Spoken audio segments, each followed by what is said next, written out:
Imagine a world stripped of cities, kingdoms, and written words. A time when survival meant reading the sky, following the hunt, and carving meaning into stone. The Stone Age, a vast stretch of human existence, was not merely primitive.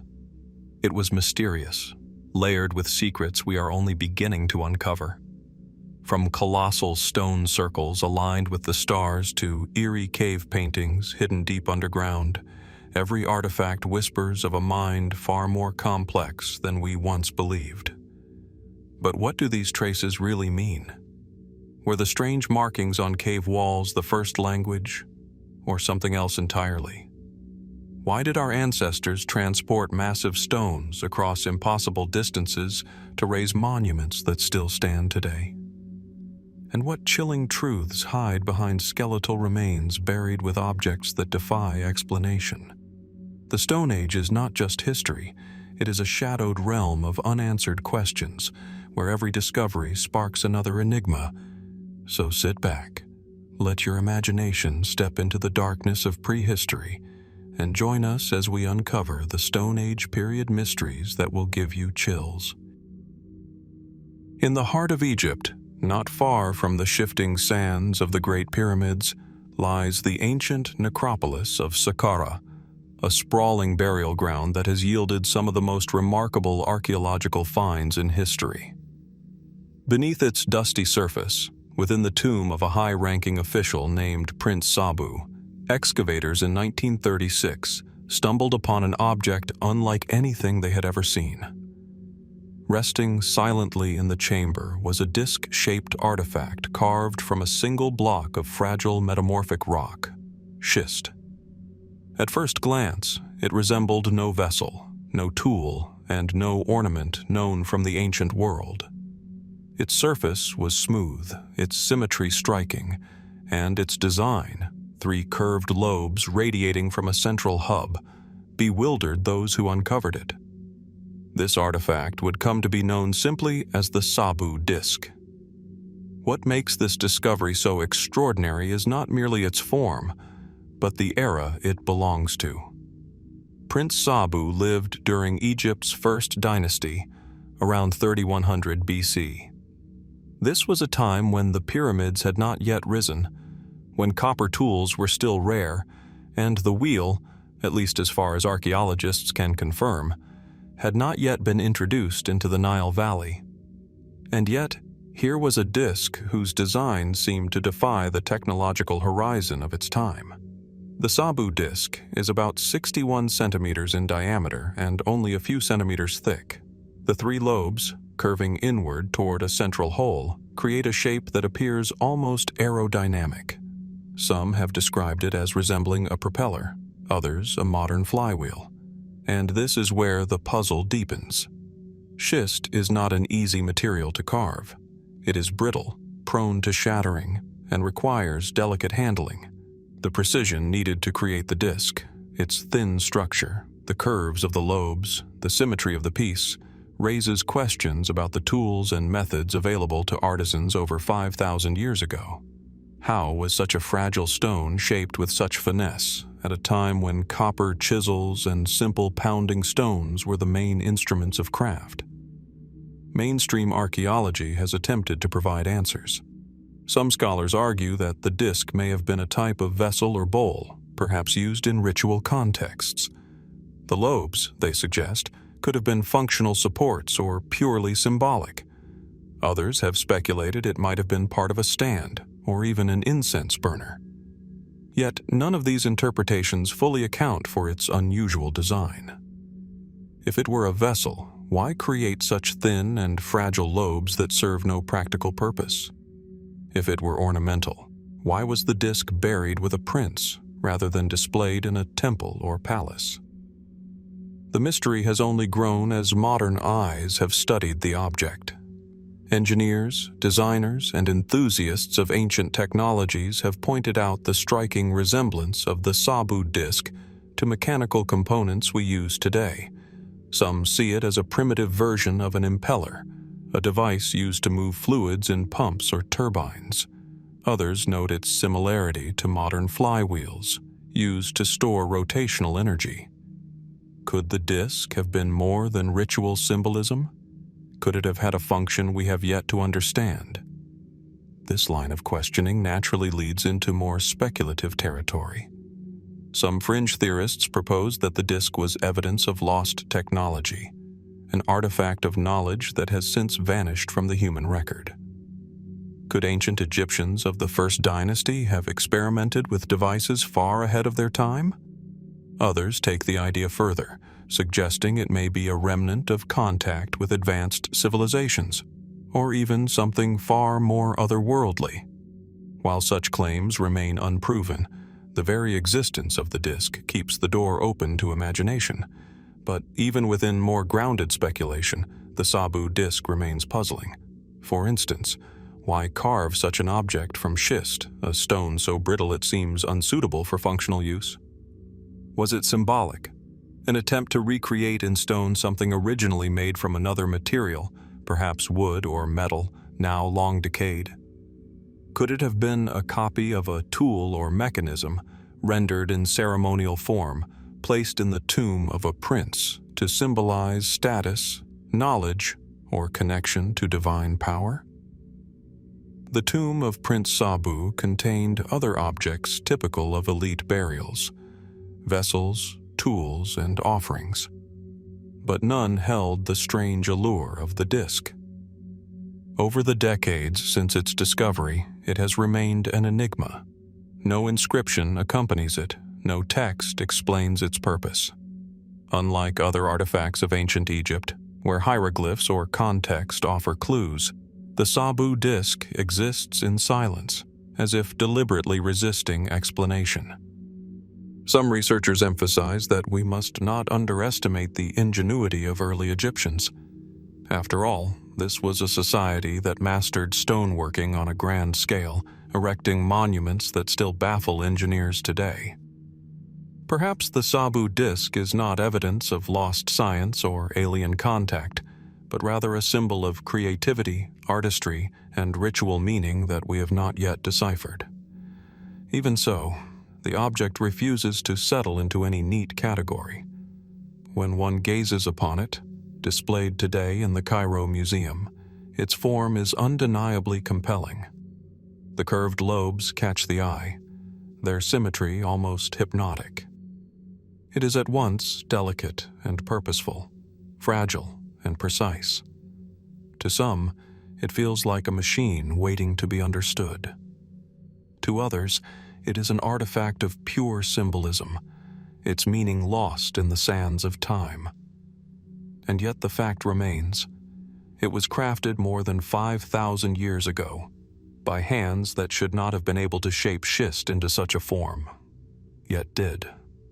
So what was the Sabu disk? A vessel, a ritual object, a forgotten tool, or a symbol of something that slips through the cracks of our understanding? The mystery endures, not in loud proclamations, but in quiet, stubborn silence. Perhaps that is what makes it so haunting. It stands as a reminder that even in an age we believe we know, there are shadows of knowledge still beyond reach. And as we move deeper into the mysteries of the ancient world, one cannot help but wonder, how many more enigmas lie buried, waiting for discovery, whispering truths that may forever elude us. High in the remote and arid expanses of western China, the land rises into rugged mountains and wind-carved plateaus. The air here is thin, the soil dry, and the silence is broken only by the occasional gust of wind sweeping across barren rock. It is in this desolate landscape, near the foothills of Mount Baigong, that one of the most puzzling archaeological enigmas was discovered. Scattered across the mountain and within the caves that pierce its surface are fragments of what appear to be pipes, some small, some several feet in diameter. They are embedded in the stone, running through solid rock as if laid there with deliberate purpose. Some lead deep into the mountain itself, while others stretch outward, seemingly toward the nearby saltwater lake known as Tosan. The material composition of these pipes is where the mystery begins. When Chinese scientists examined them in the early 2000s, they found traces of iron and silicon dioxide, as well as calcium. The dating of these pipes, based on surrounding sediments, placed them at more than 5,000 years old, perhaps even older. This was startling. By all conventional accounts, the peoples living in this part of the world at that time were Stone Age cultures, communities without advanced metallurgy or large-scale construction techniques. And yet, here were iron pipes, rusted, brittle, but undeniably artificial in appearance. How could they exist in a context where no known civilization had the means or technology to create them? Some explanations have been offered by geologists and archaeologists. One possibility is that the so-called pipes are the product of natural geological processes. Iron-rich magma and mineral flows, under the right conditions, can solidify into tubular formations resembling manufactured objects. Over thousands of years, erosion might expose these formations, giving the impression of artificial design. Indeed, some Chinese researchers suggested that natural crystallization processes could account for the Baigong pipes. Yet, not all the evidence aligns neatly with this interpretation. Laboratory tests on some samples revealed high percentages of metal, iron that had undergone oxidation, producing rust, much like modern manufactured iron. One analysis even reported traces of an unknown material, something resembling organic plant matter that had long since fossilized. The result left more questions than answers. If these pipes were natural, why did they contain such metallic signatures? And why did their structure, uniform and branching, look so purposeful? The location deepens the intrigue. The largest pipes seem to connect the mountain to the nearby lake, suggesting some kind of transport system, perhaps for water. But for whom? And for what purpose? Could it have been a primitive attempt at irrigation? Or, more provocatively, evidence of an unknown culture whose technological capabilities far surpassed what we attribute to the region's Stone Age peoples? From here, the mystery has moved into more speculative territory. Some writers have proposed that the Baigong pipes might be remnants of a forgotten civilization, one that predates recorded history and whose achievements have been lost to time. If true, they could represent evidence that human technological advancement is not a straight line, but a cycle of rises and collapses. Others, with more imaginative theories, have suggested that the pipes were not of human origin at all. To them, the pipes appear as remnants of some form of machinery, perhaps even landing supports or energy conduits left behind by visitors from beyond our world. Of course, such claims remain highly controversial and are not accepted by mainstream science. Yet their very existence underscores the mystery. Why do formations that so strongly resemble pipes appear in such a remote and ancient setting? And why does the evidence refuse to resolve itself into one clear explanation? The Baigong pipes have also been subject to skepticism. Some researchers argue that the dating of the sediments is not reliable, and that the pipes themselves may not be as old as initially reported. Others maintain that natural processes, such as tree root fossilization or mineralization, can produce structures that mimic the appearance of artificial piping. In this view, the pipes are a geological curiosity, not an archaeological revelation. Still, even among skeptics, there is acknowledgement that the Baigong pipes represent a rare and unusual phenomenon. Their sheer number, distribution, and apparent pattern make them difficult to dismiss entirely. They remain lodged in the debate between nature and artifice, science and speculation. Standing at the foot of Mount Baigong, one cannot help but feel the weight of that uncertainty. The mountain looms above, silent and immovable, its caves dark with mystery. Rust-red fragments of pipe protrude from the earth, mute and corroded, yet stubbornly present. They demand explanation but offer none. Were they the work of unknown ancestors, whose ingenuity has been forgotten, Or are they simply the artistry of nature, crafting illusions that confound the human eye? And perhaps the most haunting question of all, if the pipes truly are artificial, then who built them, and why? As with so many mysteries of the Stone Age, the Baigong pipes sit at the boundary between what we know and what we can only imagine. They remind us that the past is never fully closed, that beneath every layer of stone and sediment there may lie another story waiting to emerge.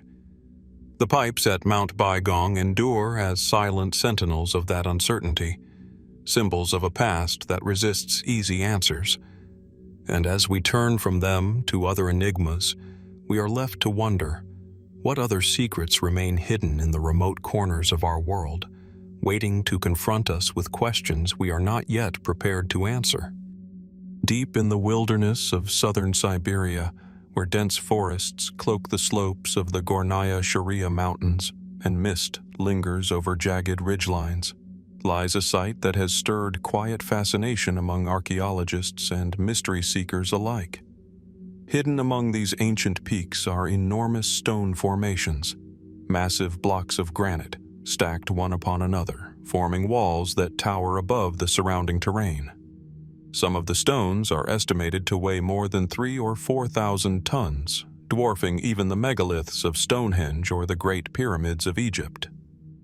To stand before them is to feel a humbling sense of scale, as if nature, or perhaps something else, left behind a monument that challenges our understanding of what was possible in the deep past. What makes the Gornaya Shoria megaliths so striking is not only their size, but their geometry. Many of the blocks appear rectangular, with edges that resemble the sharp precision of masonry. Some are fitted together in ways that suggest deliberate placement, the surfaces seemingly aligned and stacked as though once forming a wall or structure. To the human eye, accustomed to seeing intention in order, the formations invite questions. Could these stones truly be the result of natural geological processes alone? Or were they shaped, positioned, and arranged by hands far older than recorded history remembers? Geologists point to natural explanations. The region is dominated by granite, a stone that fractures along lines of weakness as it weathers and erodes. Over millions of years, processes such as freeze-thaw cycles and tectonic pressures can cause immense blocks to break apart, leaving the appearance of rectangular slabs. Known as jointing, this phenomenon has created natural formations across the world that bear uncanny resemblance to human-built walls. The Giant's Causeway in Ireland, for example, produces hexagonal columns so regular that they seem sculpted. Perhaps then, the Gornaya Shoria megaliths are another case of nature's deceptive craftsmanship, random geology mistaken for deliberate architecture. And yet, even within this natural framework, the mystery lingers. Visitors have remarked on the sheer scale of the stones, some stacked at angles that seem difficult to reconcile with ordinary erosion. Others point to flat surfaces polished by forces that are not easily explained. A few claim to have identified seams between blocks where no natural fissure should be, as if the stones had once been cut and placed with purpose. If these observations are accurate, they raise a tantalizing possibility. Could an unknown people, in an age we would call the Stone Age, have possessed the means to quarry and move stones of a size greater than those used by any later civilization? The implications of such a thought are staggering. To shift a single block weighing thousands of tons would challenge even today's most powerful cranes and machines. Yet here, in the Siberian wilderness, are formations that appear to rest one upon another, as if part of a colossal construction project now lost to time. If they were truly man-made, who were the builders?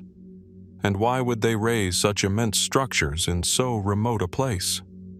Speculative theories inevitably follow. Some suggest that the site was once an ancient fortress, erected by a civilization long forgotten. Others imagine a temple or ceremonial platform, built to honor deities or celestial events. More fringe ideas push further still, proposing that the megaliths may be remnants of a civilization far older than conventional history allows, perhaps even a culture that flourished before the last ice age, whose traces have been almost entirely erased. To those who favor this line of thought, the megaliths might be part of a broader pattern, linking them with other enigmatic sites across the world that seem to whisper of lost knowledge and vanished builders. Mainstream science remains cautious. Archaeological surveys of Gornaya Shoria are limited, and much of what is said about the megaliths comes from photographs, reports of expeditions, and the impressions of those who have walked among the stones. Without systematic excavation, dating, and detailed analysis, the evidence remains inconclusive. For now, the official position leans toward geology, attributing the formations to natural fracturing of granite under immense pressure. Yet, even this explanation does not entirely silence the sense of mystery the site inspires. There is also the cultural lens through which the stones are viewed. To local people, the mountains themselves have long been steeped in legend and reverence, seen as places of spiritual power. The megaliths, looming like walls of giants, only deepen that aura. They are reminders that landscapes carry not only physical weight but symbolic meaning, shaping the stories and imaginations of those who live beside them. As with many Stone Age mysteries, the Gornaya Shoria megaliths rest at the boundary of certainty. They might be the patient artistry of nature, sculpting granite into uncanny forms. They might be the weathered ruins of something built by human hands, remnants of a time when civilizations rose and fell before history began to record them. Or they might be something else entirely, their purpose and origin still hidden beneath layers of rock, forest, and forgotten time. Standing before them, one is struck not only by their size, but by their silence. The blocks do not speak, and no inscription marks their surfaces. They do not yield their secrets to casual observation. Instead, they wait, silent and immovable, challenging us to look closer, to ask harder questions, and to accept that some answers may never come. And so we are left to wonder, are these stones merely a trick of geology, or are they the last surviving fragments of a story we have yet to uncover? Beneath the bustling streets of Paula, Malta, hidden below modern life, lies a world carved entirely out of stone, a subterranean labyrinth known as the Hypogeum of Ħal-Saflieni.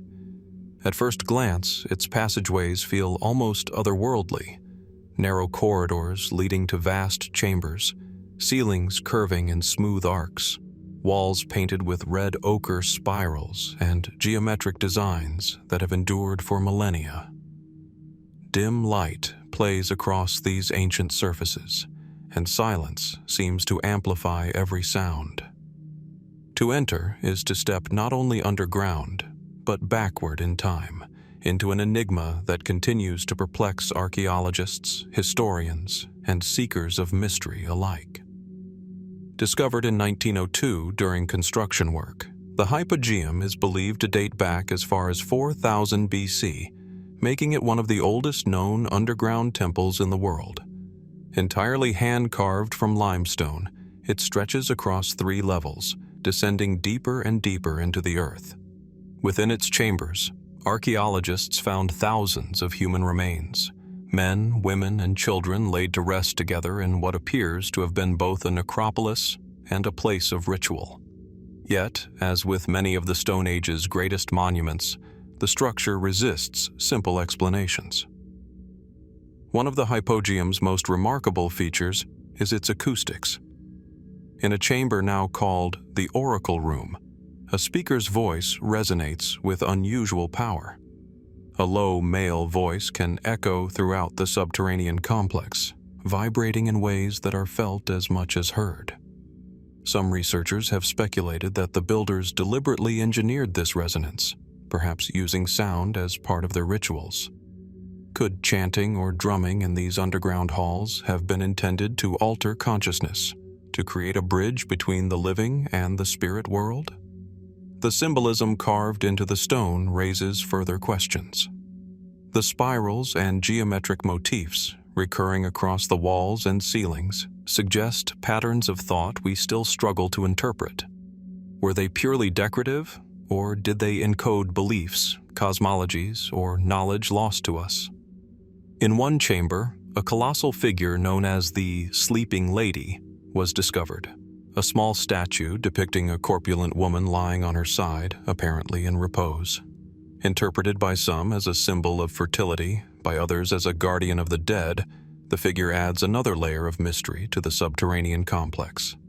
Mainstream archaeology describes the Hypogeum as a temple complex and burial site, part of Malta's broader prehistoric culture that built megalithic structures across the islands. Yet even within this framework, the site pushes at the limits of what seems possible.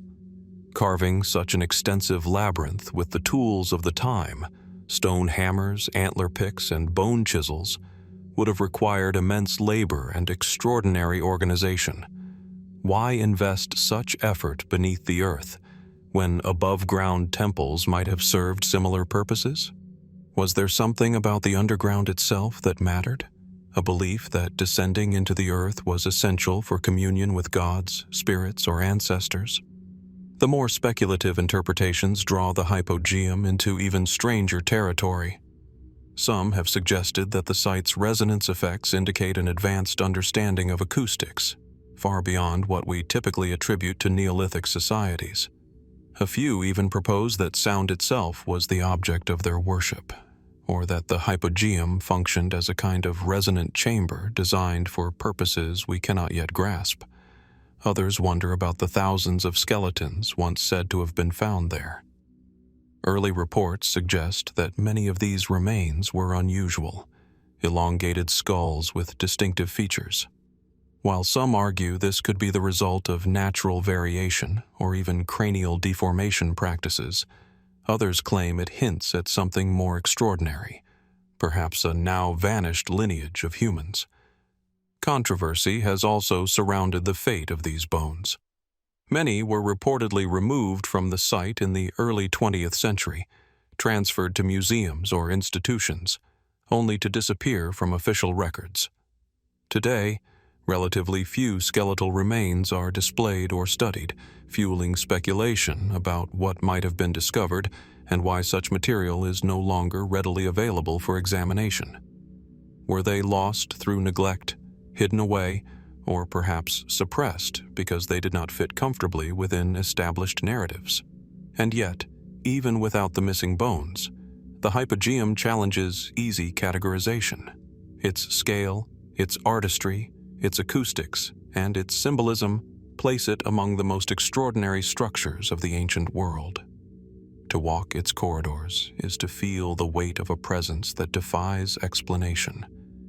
A reminder that the people of the Stone Age were not simply primitive survivors, but visionaries whose beliefs and abilities still escape our comprehension. What compelled them to descend beneath the earth to carve chambers of such precision and power? What stories were told in the darkness, echoing through the oracle room, vibrating through stone and bone alike? Were the spirals and figures carved into the walls maps of a spiritual cosmos, or fragments of knowledge preserved in symbol? The Hypogeum of Ħal-Saflieni remains a place where history and mystery converge, where verified facts stand side by side with unanswered questions. And as with so many enigmas of the Stone Age, its silence may speak louder than any words. One cannot help but ask, what truths still lie hidden in the depths, waiting to be rediscovered or perhaps meant never to be known? Far to the south of Japan's Ryukyu Islands, where the Pacific Ocean swells meet the East China Sea, lies the island of Yonaguni. The waters here are restless, surging with powerful currents that sweep along coral reefs and hidden ridges. Beneath the waves, at depths where sunlight flickers across the seabed, divers have encountered something astonishing: a vast stone formation that seems to defy the boundary between nature and human design. Known today as the Yonaguni Monument, it is a submerged landscape of terraces, platforms, and angular blocks, stretching nearly 500 feet in length and rising over 80 feet from the ocean floor. To descend upon it is to feel as though one has stumbled into the ruins of a sunken city. The monument first came to wider attention in 1986, when a local diver exploring the area noticed a structure with sharp edges and distinct steps carved into its side. What he found looked less like random geology and more like deliberate architecture.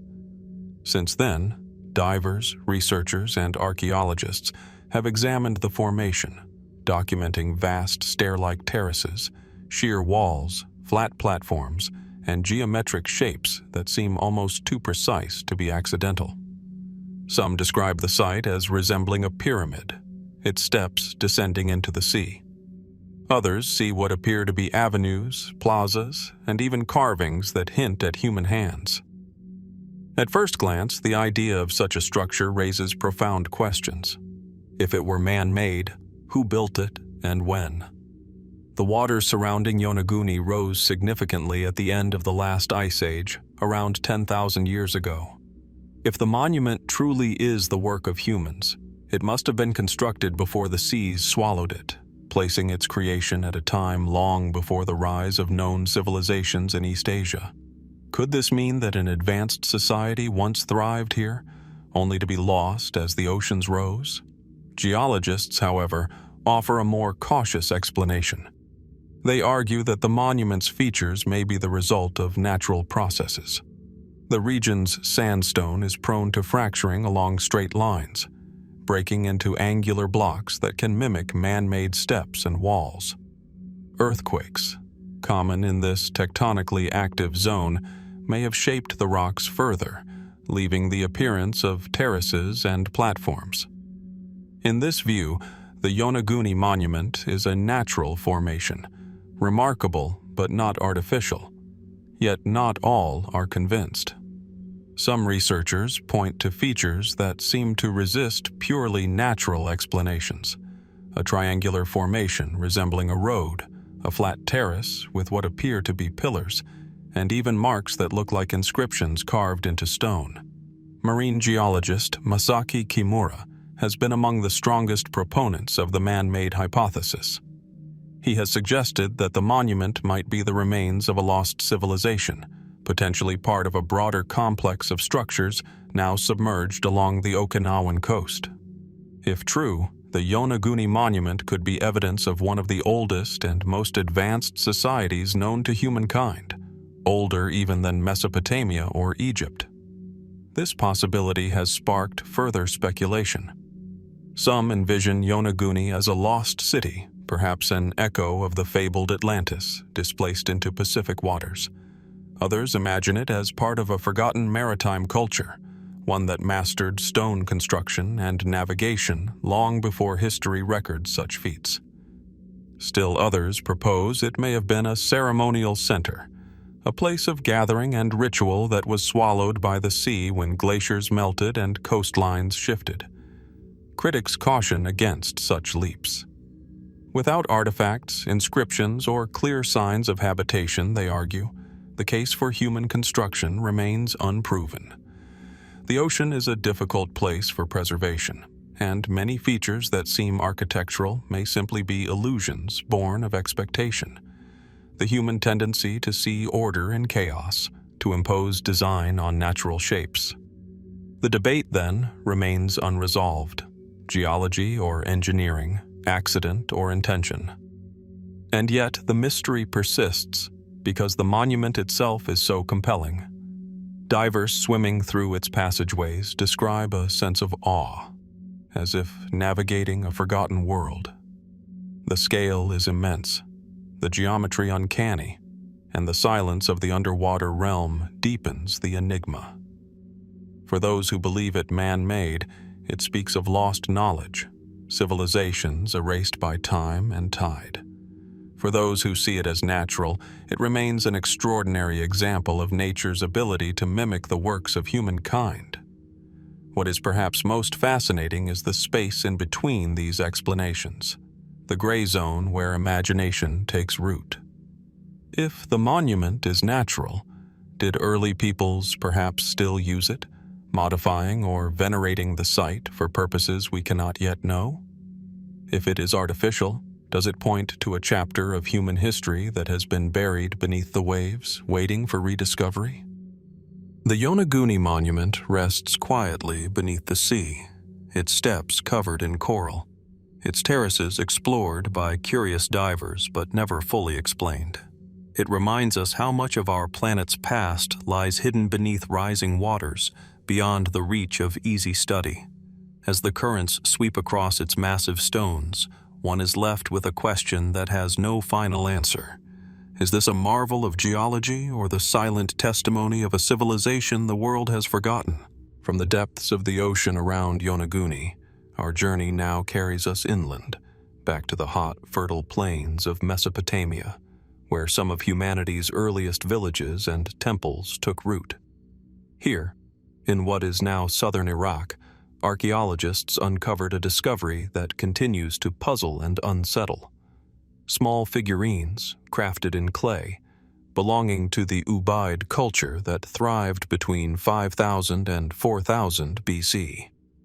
Unlike the familiar human or animal forms found in other Neolithic societies, these figurines depict something far stranger. Beings with elongated heads, slanted eyes, and faces that resemble reptiles more than men. They have come to be known as the Ubaid lizard figurines. Many of the figurines share a consistent style. Some appear male, others female, their bodies shaped with recognizable detail, slender torsos, delicate limbs, ornamented clothing.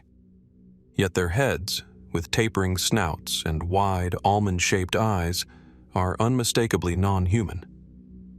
Several of the figures hold infants, which are themselves sculpted with reptilian features, as if to emphasize lineage. Others sit in postures of authority, clutching staffs or scepters, their presence radiating something beyond mere decoration. To gaze at them is to feel an immediate unease. Were these intended as gods, spirits, or something else entirely? The Ubaid culture predates the rise of Sumer, and little is fully known about it.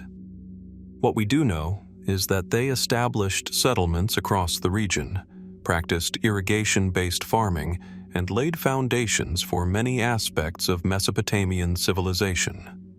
Their pottery is simple but refined, their architecture organized and purposeful. And yet, tucked among these otherwise familiar traces of early life, the lizard-headed figurines stand apart, offering no clear context or explanation. Why would a people who left so little evidence of extravagant ritual spend time creating such specific, unusual images? Mainstream archaeology suggests that these figurines may have had symbolic or religious meaning. Perhaps the reptilian features were stylized representations of deities, mythological beings, or even masks worn by priests. The emphasis on maternity in some pieces hints at fertility cults, while the more authoritative figures could symbolize leaders or protectors. In this view, the lizard-like appearance is less literal and more abstract, a way of depicting power or the blending of human and animal traits to communicate spiritual concepts. Yet, the mystery deepens when one considers their uniformity. Across multiple excavation sites, the figurines display strikingly similar features, as though tied to a shared iconography. This has led some to wonder whether they represent something more specific than symbolism alone. Were they depictions of an oral tradition now lost to time, stories of beings remembered, revered, or feared? It is here that speculation moves further into the unknown. Fringe theorists have suggested that the figurines could depict actual beings encountered by the Ubaid people. Some point to the recurring reptilian imagery and ask, could they be memories of a distinct human-like species, now vanished from the fossil record. Others venture further still, linking the figures to legends of serpent gods, or, in more speculative circles, to visitors not of this earth. While such ideas remain beyond the reach of proof, they illustrate how the figurines resist neat categorization, hovering between art, myth, and possibility. Adding to the puzzle is their lack of clear ritual context. Unlike statues found in temples or shrines, the Ubaid figurines were often uncovered in everyday settlements, buried within houses or scattered in refuse pits. Were they common household objects, tokens of protection, or remnants of rituals practiced quietly within the home? If they were meant to honor deities, why do we not see similar representations later in Mesopotamian culture, which developed an elaborate pantheon but left behind no enduring tradition of reptilian gods? Did the Ubaid figurines represent a fleeting belief system, erased or absorbed into later traditions?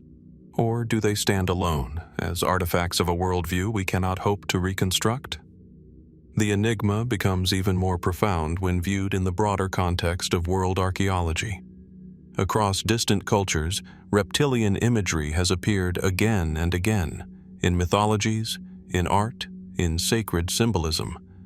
From the feathered serpent gods of Mesoamerica to the dragon myths of East Asia, humanity has long associated reptiles with power, mystery, and transformation. Is the Ubaid example simply another echo of this universal theme, shaped by the environment of Mesopotamia? Or is it something unique, a window into a set of beliefs that never spread beyond their time and place? To stand before one of these figurines today, displayed behind glass in a museum, is to encounter an unsettling paradox. The body is familiar, recognizably human in gesture and proportion, but the face gazes back with an alien stillness, its lizard-like features refusing to be explained away. It is both intimate and distant, human and not, as if straddling two worlds. Perhaps that is why the Ubaid lizard figurines linger so vividly in our imagination. They remind us that the Stone Age was not a time of simple, uniform beliefs, but a patchwork of ideas, stories, and symbols, some of which still evade our understanding. Were these figurines sacred objects, myth-made material, or memories of something the Ubaid people believed they had truly seen? The answer remains elusive, buried beneath the sands of Mesopotamia, waiting for future discoveries, or perhaps forever locked away in silence. And so, we are left with the question, what truths might these lizard-headed figures have once held, and why did the people who made them choose to immortalize such unsettling forms in clay? From the strange reptilian faces of the Ubaid figurines, our path now carries us north and west, into the forests and river valleys of Transylvania, where another mystery waits beneath the soil. In 1961, during an excavation at the village of Tărtăria in Romania, archaeologist Nicolae Vlasa uncovered something that seemed almost out of place in its time. 3 small clay tablets etched with curious symbols. At first glance, they resemble fragments of pottery or ritual tokens. Yet upon closer inspection, their markings evoke something far more profound. These artifacts, known today as the Tărtăria Tablets, have ignited decades of debate over one of humanity's most fundamental milestones: the invention of writing. The tablets themselves are unassuming in size, each only a few inches across, their surfaces hardened by fire. 2 are rectangular, 1 is round. Upon them are incised a collection of symbols, lines, crosses, chevrons, and shapes that appear deliberate rather than random. Some look strikingly similar to characters found in the Sumerian cuneiform script, developed thousands of years later in Mesopotamia. Others resemble pictographs that scholars struggle to categorize. The immediate question arises, could these tablets represent an early form of writing, predating even the great civilizations of the Fertile Crescent. Mainstream archaeological consensus holds that true writing systems first appeared in Mesopotamia around 3100 BC.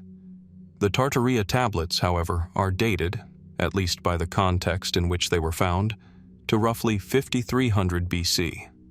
If these dates hold true, the tablets would represent not only the earliest known written symbols, but evidence that organized, literate communication arose independently in southeastern Europe millennia before Sumer. The implications are staggering, a rewriting of our understanding of the birth of civilization. Yet, the tablets come wrapped in layers of uncertainty. They were discovered alongside a female skeleton, buried with various ritual objects, including idols and offerings. The skeleton itself was carbon dated, but the tablets, already baked by fire before burial, could not be directly tested. Some scholars argue that the association between the skeleton and the tablets is unclear, that they may not be as old as the surrounding context suggests. Others caution that the markings, while intriguing, may not constitute writing at all, but proto-symbols, abstract signs used in ritual or symbolic communication, not true language. Even so, the resemblance of some symbols to later Mesopotamian writing has fueled endless speculation. Was there contact between the Neolithic cultures of southeastern Europe and the peoples of Mesopotamia long before history records such exchanges? Or did these marks represent an independent invention, an early European experiment with written communication that ultimately faded into obscurity? The tablets also raise deeper cultural questions. The Neolithic Vinca culture, which flourished in the Balkans during this period, is known for its distinctive ceramics and symbolic decorations. Hundreds of artifacts from the region bear incised markings similar to those on the Tărtăria tablets. Could this have been a symbolic system used widely across the Balkans, a kind of proto-writing that never developed into a full language? If so, why did it vanish, leaving only traces in scattered artifacts? Moving into more speculative terrain, some researchers suggest that the tablets hint at a forgotten chapter of human history, a civilization far more advanced than we imagine for that time. In this light, the symbols could represent knowledge systems, records, calendars, or even religious texts, preserved in clay and buried with care. Others, more cautious, remind us that the human mind often seeks patterns, reading meaning where none was intended. Were these marks truly an attempt to record thought, or simply ritual scratches never meant to convey language? The tablets have also captured the imagination of those who look beyond conventional explanations. To some, they suggest the possibility of cross-cultural influences reaching much farther and earlier than Orthodox history allows. Could there have been trade routes or exchanges of ideas between southeastern Europe and the ancient Near East thousands of years before the rise of Sumer? Or do the tablets point toward an entirely separate cradle of civilization, an independent center of innovation whose legacy has been largely forgotten? What complicates the matter further is that the tablets remain isolated. Unlike the thousands of cuneiform tablets from Mesopotamia or the inscriptions found across Egypt, the Tărtăria discovery is small, almost singular. Without more examples, without a larger corpus of symbols to compare and decode, their meaning remains locked. Each symbol resists interpretation, teasing us with the possibility of language, but never yielding certainty. To stand before them today is to feel both awe and frustration. The clay is ancient, the marks deliberate, and yet they whisper nothing we can fully understand. They invite us to imagine an early Europe alive with ideas and symbols, perhaps reaching for the same intellectual leap that would later transform Mesopotamia into the birthplace of recorded history. Were the people of Tărtăria on the brink of creating a written tradition, one that was extinguished before it could flourish? Or are we projecting too much onto a handful of enigmatic scratches? As with so many Stone Age mysteries, the Tărtăria Tablets rest in a liminal space between artifact and symbol, between archaeology and imagination.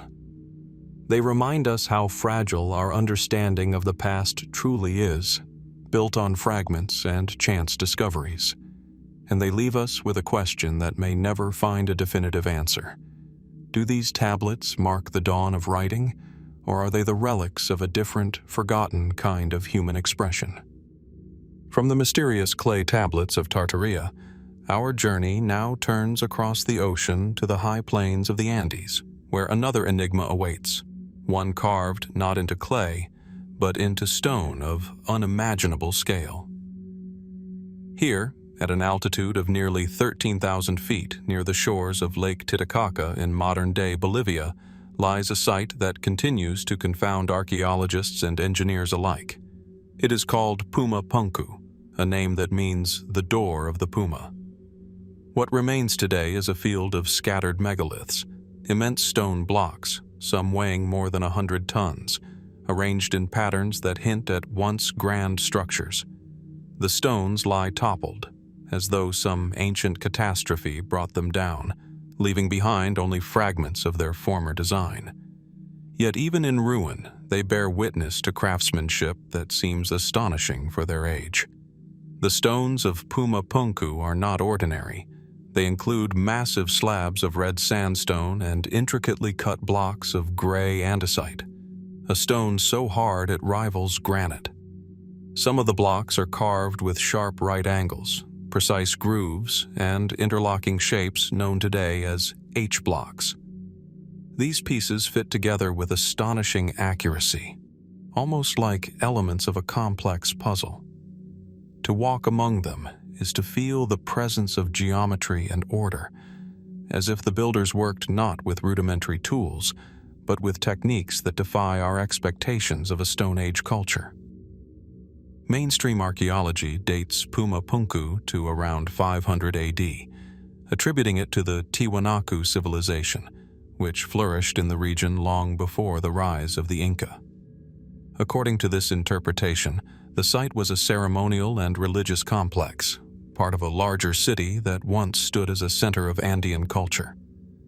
The Tiwanaku people, skilled in agriculture and stoneworking, are believed to have quarried and transported these colossal stones, shaping them with hammerstones and other simple tools.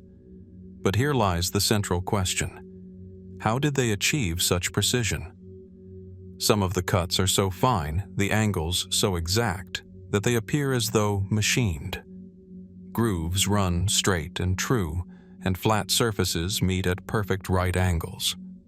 Engineers who have examined the stones note that recreating such detail even with modern equipment would be no small task. Could hammerstones alone have produced such results? Or did the Tiwanaku possess techniques that we have yet to rediscover?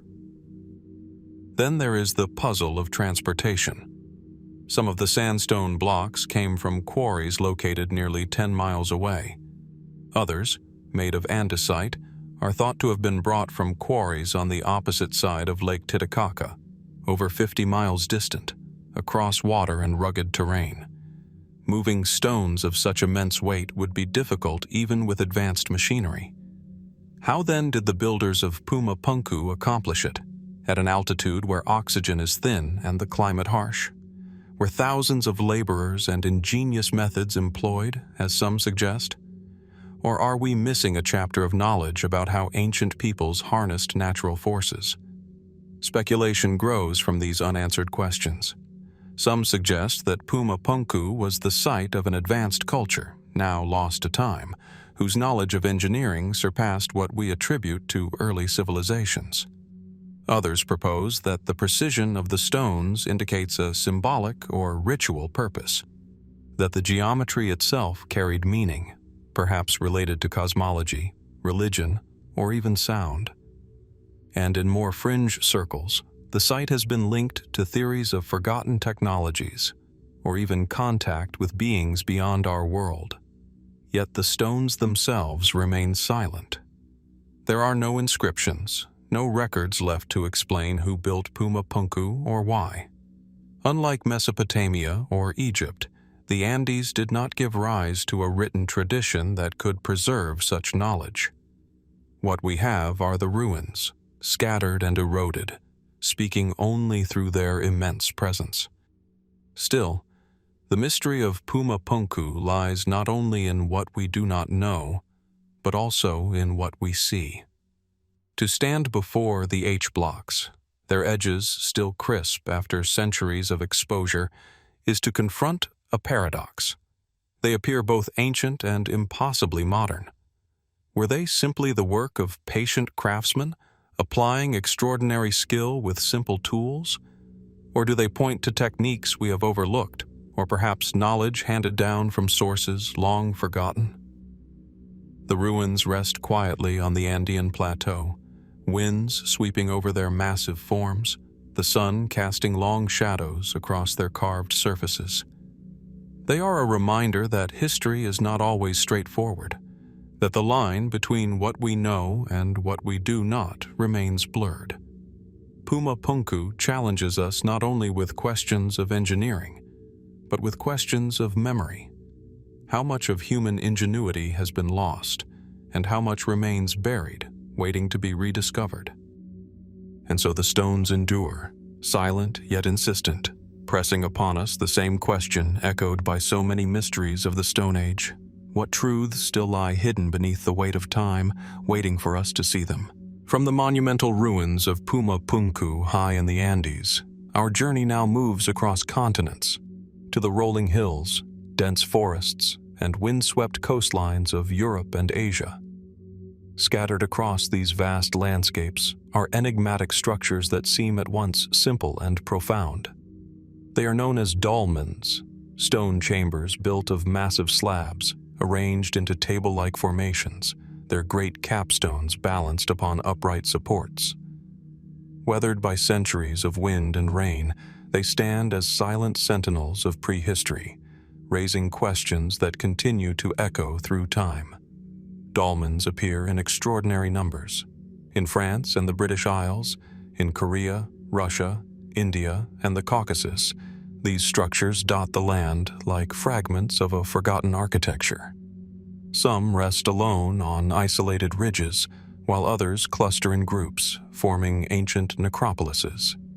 Many are aligned with precision, their entrances oriented toward cardinal points or astronomical events such as solstices and equinoxes. Wherever they are found, they command attention, not through decoration or grandeur, but through the sheer weight and permanence of stone. At their most basic, dolmens consist of large flat stones placed atop upright ones, creating a chamber. Many were once covered with earth, forming barrows or mounds, later eroded to leave the exposed stone frames we see today. Archaeologists generally interpret them as burial sites, constructed between 4000 and 3000 BC by Neolithic farming communities. Excavations have revealed human remains, pottery, tools, and offerings, suggesting ritual and funerary use. In this view, dolmens were tombs, monuments to the dead, expressions of belief in an afterlife, and markers of community identity. And yet, the mystery is not so easily resolved. The construction of dolmens required immense effort. Some capstones weighed dozens of tons, far beyond what small farming villages might be expected to handle with simple tools. How were these stones transported across miles of rugged terrain, lifted into place without cranes or metal? Did Neolithic builders possess engineering methods now forgotten? Levering systems, sledges, or even techniques we cannot yet imagine? Or does their presence suggest larger, more organized societies than we usually attribute to that age? Equally puzzling is their distribution. Dolmens stretch across thousands of miles, appearing in regions separated by vast distances and distinct cultures. Why did communities from Western Europe to the Korean Peninsula choose such similar forms of monument? Was this a shared idea that spread slowly over generations, carried by migration and trade? Or did different societies independently arrive at the same solution, drawn to the symbolic power of stone and chamber? Their alignment adds another layer of intrigue. Many dolmens face east, toward the rising sun. Others seem to be oriented to celestial bodies, hinting at an astronomical significance beyond mere burial. Were these monuments intended as observatories, ritual calendars, or gateways between the living and the dead? Did their builders view them not only as tombs, but as thresholds, places where the cycles of life, death, and the cosmos converged? Speculative interpretations have pushed the mystery further still. Some theorists suggest that dolmens may have served as places of ritual involving sound. Their enclosed chambers could amplify and distort voices, much like the underground resonance of Malta's Hypogeum. Was this intentional, a means of connecting with the unseen world through vibration and echo? Others look to myths and folklore, noting that dolmens are often called fairy houses or giants' graves in local tradition. Could these names preserve fragments of memory, echoes of a belief that these stones were the work of beings larger, stronger, or stranger than ourselves? More fringe theories imagine that dolmens were never tombs at all, but devices of some kind, ancient markers of energy lines, or even remnants of technologies we no longer comprehend. Such ideas, while unproven, reflect the unease these structures inspire. They do not resemble houses, nor temples, nor fortresses. They are something else, purposeful, yet alien to our categories. And there is the silence of the builders themselves. Unlike the civilizations of Mesopotamia or Egypt, the societies that built dolmens left no written records. Their beliefs, their intentions, their methods remain invisible. All that endures are the stones, immense, immovable, defying erosion, and still standing thousands of years later. They remind us that even in the Stone Age, people were capable of creating monuments that would outlast empires. To walk among dolmens today is to feel the presence of the ancient dead, but also the presence of mystery. Their shadow stretches across time, linking landscapes and cultures in ways we do not fully understand. Were they built purely as tombs, or as something more? Gateways, observatories, symbols of forgotten knowledge? They stand across hillsides and valleys, enduring in silence, challenging us to look deeper. And as the wind passes through their empty chambers, one cannot help but wonder, what voices once echoed within these stones, and what truths might they still conceal? From the silent dolmens scattered across continents, we move to a place where stone does not stand alone, but stretches in endless rows, forming one of the most extraordinary prehistoric landscapes in the world. Along the windswept coast of Brittany in northwestern France lies Carnac, a quiet town now known for one of the largest concentrations of standing stones ever discovered. Here, thousands of megaliths rise from the earth in ordered lines and clusters, stretching for miles across fields and ridges. To see them is to feel the uncanny sense that an ancient order still lingers in the land. The Carnac Stones are not scattered randomly. They form alignments, rows of monoliths, some towering over 13 feet high, placed with astonishing precision. Others stand in circles or enclosures, while dolmens and burial mounds dot the surrounding area. Archaeologists estimate that the first stones were erected as early as 4500 BC, making Carnac older than Stonehenge and the pyramids of Egypt. Yet, despite their vast scale and undeniable significance, their purpose remains one of prehistory's greatest riddles. Excavations have revealed that the builders of Carnac were Neolithic farming communities, people who tilled the land, raised livestock, and built settlements in the region. The sheer labor required to transport and raise such massive stones suggests a highly organized society with strong communal bonds. But why invest so much energy into arranging thousands of stones across the countryside? Were they monuments to the dead, markers of territory, or something more elusive? Some scholars propose that the alignments served as ritual spaces where ceremonies tied to fertility, death, or the cycles of nature were performed. Others suggest they were territorial markers, a way of defining community boundaries in a land increasingly shaped by agriculture. But the most enduring theory points to the sky. Many of the stone rows appear to align with the sun and moon, suggesting that Carnac may have functioned as a vast prehistoric observatory, a way to track the passage of seasons and celestial events. If so, the stones might have guided planting and harvest, anchoring life itself to the movements of the heavens. Yet the mystery does not end there. Some rows stretch for more than half a mile, stones arranged with a precision that seems to imply intention far beyond the practical needs of farming communities. Why so many stones in such deliberate order? Why create alignments that seem to lead to nowhere, across open fields and empty ridges? Were the stones meant to channel processions of people, to lead participants through a ritual journey? Or were they markers of something that has long since vanished, perhaps wooden structures or earthen features that no longer remain? Folklore has woven its own explanations. Local legends speak of the Carnac Stones as a Roman army turned to stone by Merlin, the wizard of Arthurian myth. Others call them petrified soldiers, frozen in place by divine punishment. Such stories, though far removed from archaeology, capture the awe these stones inspire. They stand as if paused mid-motion, a frozen procession of giants whose purpose is forever locked in time. Speculative theories go further.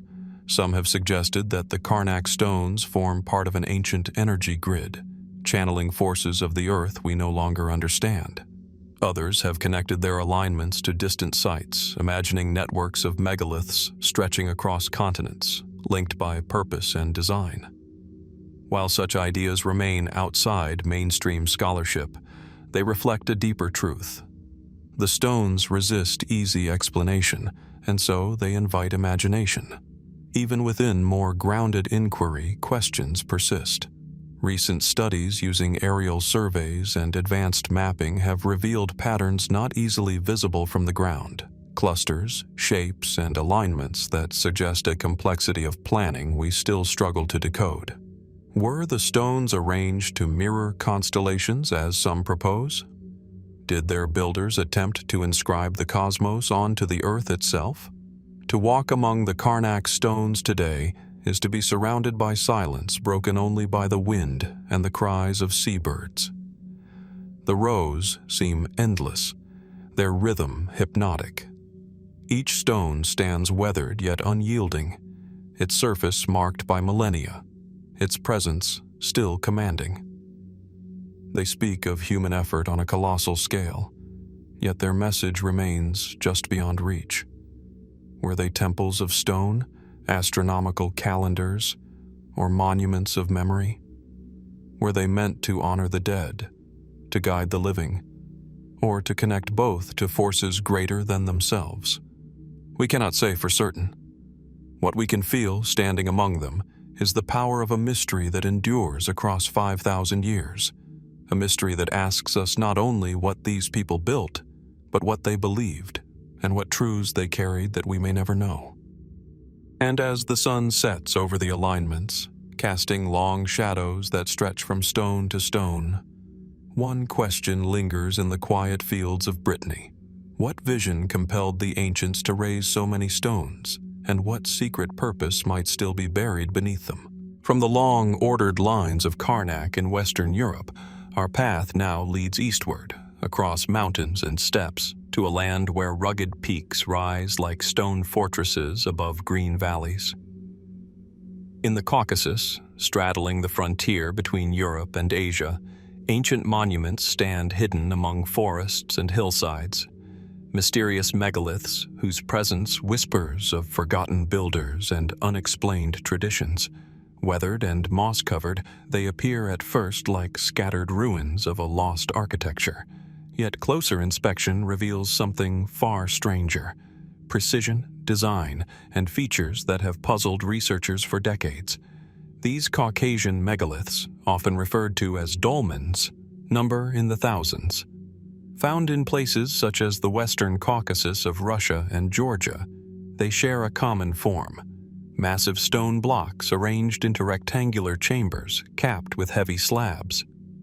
What distinguishes them from other megalithic structures across Europe and Asia, however, are their peculiar details. Many of the dolmens feature a perfectly circular entrance hole, carved into the front slab with an accuracy that seems remarkable for their estimated age, between 3000 and 2000 BC.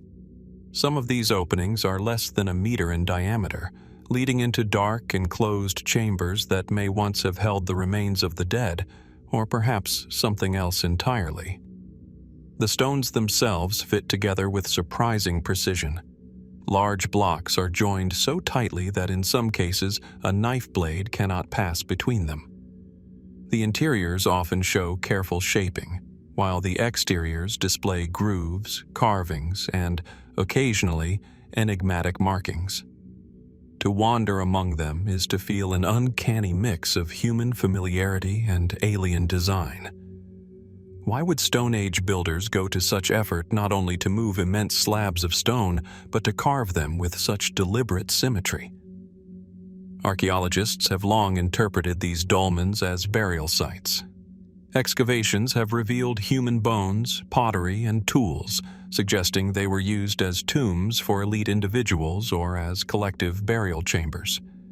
In this light, the circular openings might have been symbolic portals, serving as thresholds between the world of the living and that of the ancestors. Yet, even within this interpretation, questions remain. Why were so many built across such a wide region with such consistency of form? Were they purely funerary monuments, or did they also serve as ceremonial or astronomical markers? Some researchers point to alignments with celestial bodies, noting that the orientation of certain dolmens corresponds with the rising or setting sun at solstices and equinoxes. If intentional, this suggests that their builders were not only farmers and herders, but keen observers of the sky, embedding cosmic order into stone. Could these megaliths have functioned as more than tombs, as instruments of ritual, timekeeping, or spiritual connection to the heavens? More speculative voices propose alternative interpretations. The precision of the circular portals has led some to suggest that the builders possessed tools or techniques more advanced than we typically associate with the Neolithic and Bronze Ages. Others wonder if the dolmens were not merely graves, but places of initiation or transformation, where individuals entered through the circular opening into a chamber meant to symbolize the womb of the earth, emerging changed. Local folklore adds yet another layer, with stories that speak of giants or mysterious beings who built these structures in the deep past, long before human settlement. There are also those who connect the Caucasus dolmens with wider networks of megalithic traditions. Their similarities to dolmens in Europe and Asia raise the possibility of cultural diffusion, or perhaps a shared symbolic language that spanned vast distances. Were these monuments isolated creations of local societies, or part of a larger pattern of belief and expression that stretched across continents? If so, what was the unifying idea, and why was stone chosen as its eternal medium? Adding to the enigma is the sheer scale of effort required. Some stones used in Caucasus dolmens weigh several tons, and the terrain is anything but forgiving. To quarry, transport, and assemble such blocks would have demanded immense labor and coordination. For communities of early farmers and herders, why commit so much energy to such constructions unless their significance was profound? Today, many of these dolmens remain hidden among wooded hillsides, their entrances dark with shadow, their stones half buried under centuries of soil and vegetation. They stand in silence, weathered but enduring, their purpose still not fully understood. Scholars debate, folklore persists, and the stones themselves wait, indifferent to our interpretations. Were they truly tombs alone, or something more? Were the circular portals gateways meant only for the dead, or symbolic openings through which the living sought contact with other realms? And perhaps most haunting of all, what compelled people, thousands of years ago, to leave behind such a vast legacy of stone, one that resists all attempts to fully explain it? As the Caucasus winds sweep across these ancient chambers, carrying whispers through their hollow interiors, one is left to wonder, do these megaliths preserve only the memory of the dead? Or do they still guard secrets of the living, secrets of a world we have yet to rediscover? From the shadowed dolmens of the Caucasus, our journey continues across the Mediterranean to the rugged island of Sardinia. Here, amid rolling hills, ancient olive groves, and windswept plateaus, lie some of the most enigmatic megalithic structures in Europe, immense stone tombs known as the Giants' Graves. Their very name, whispered through local tradition, evokes images of colossal beings laid to rest in stone chambers built on a monumental scale. And when one stands before them, towering above the landscape, it is not difficult to see why such legends took root. The Giants' Graves, or Tombe dei Giganti, are elongated stone structures, stretching in some cases more than 100 feet in length. Their form is striking. Long burial chambers built from massive stone slabs, capped with earth and covered by curved rows of stones that once created a mound-like silhouette. At the front, a monumental stone stele often rises high above the entrance, sometimes decorated with carvings, sometimes pierced with a small doorway or soul hole. Through this opening, the living may have placed offerings or symbolically connected with the dead. The scale and uniformity of these tombs suggest that they were not isolated efforts, but part of a shared tradition practiced across the island for centuries, between 1800 and 1200 BC. Archaeological excavations reveal that these were collective tombs. The bones of dozens, sometimes hundreds, of individuals have been found within, interred over generations. To mainstream scholars, the Giants' Graves are monuments of the Nuragic culture, a people who flourished on Sardinia during the Bronze Age, leaving behind not only tombs, but also the mysterious stone towers known as nuraghi. These tombs, then, may represent a communal belief system, honoring ancestors and binding living communities to their dead. And yet, as with so many monuments of the Stone and Bronze Ages, questions remain. Why build them on such a colossal scale? The long, narrow chambers far exceed the needs of practical burial.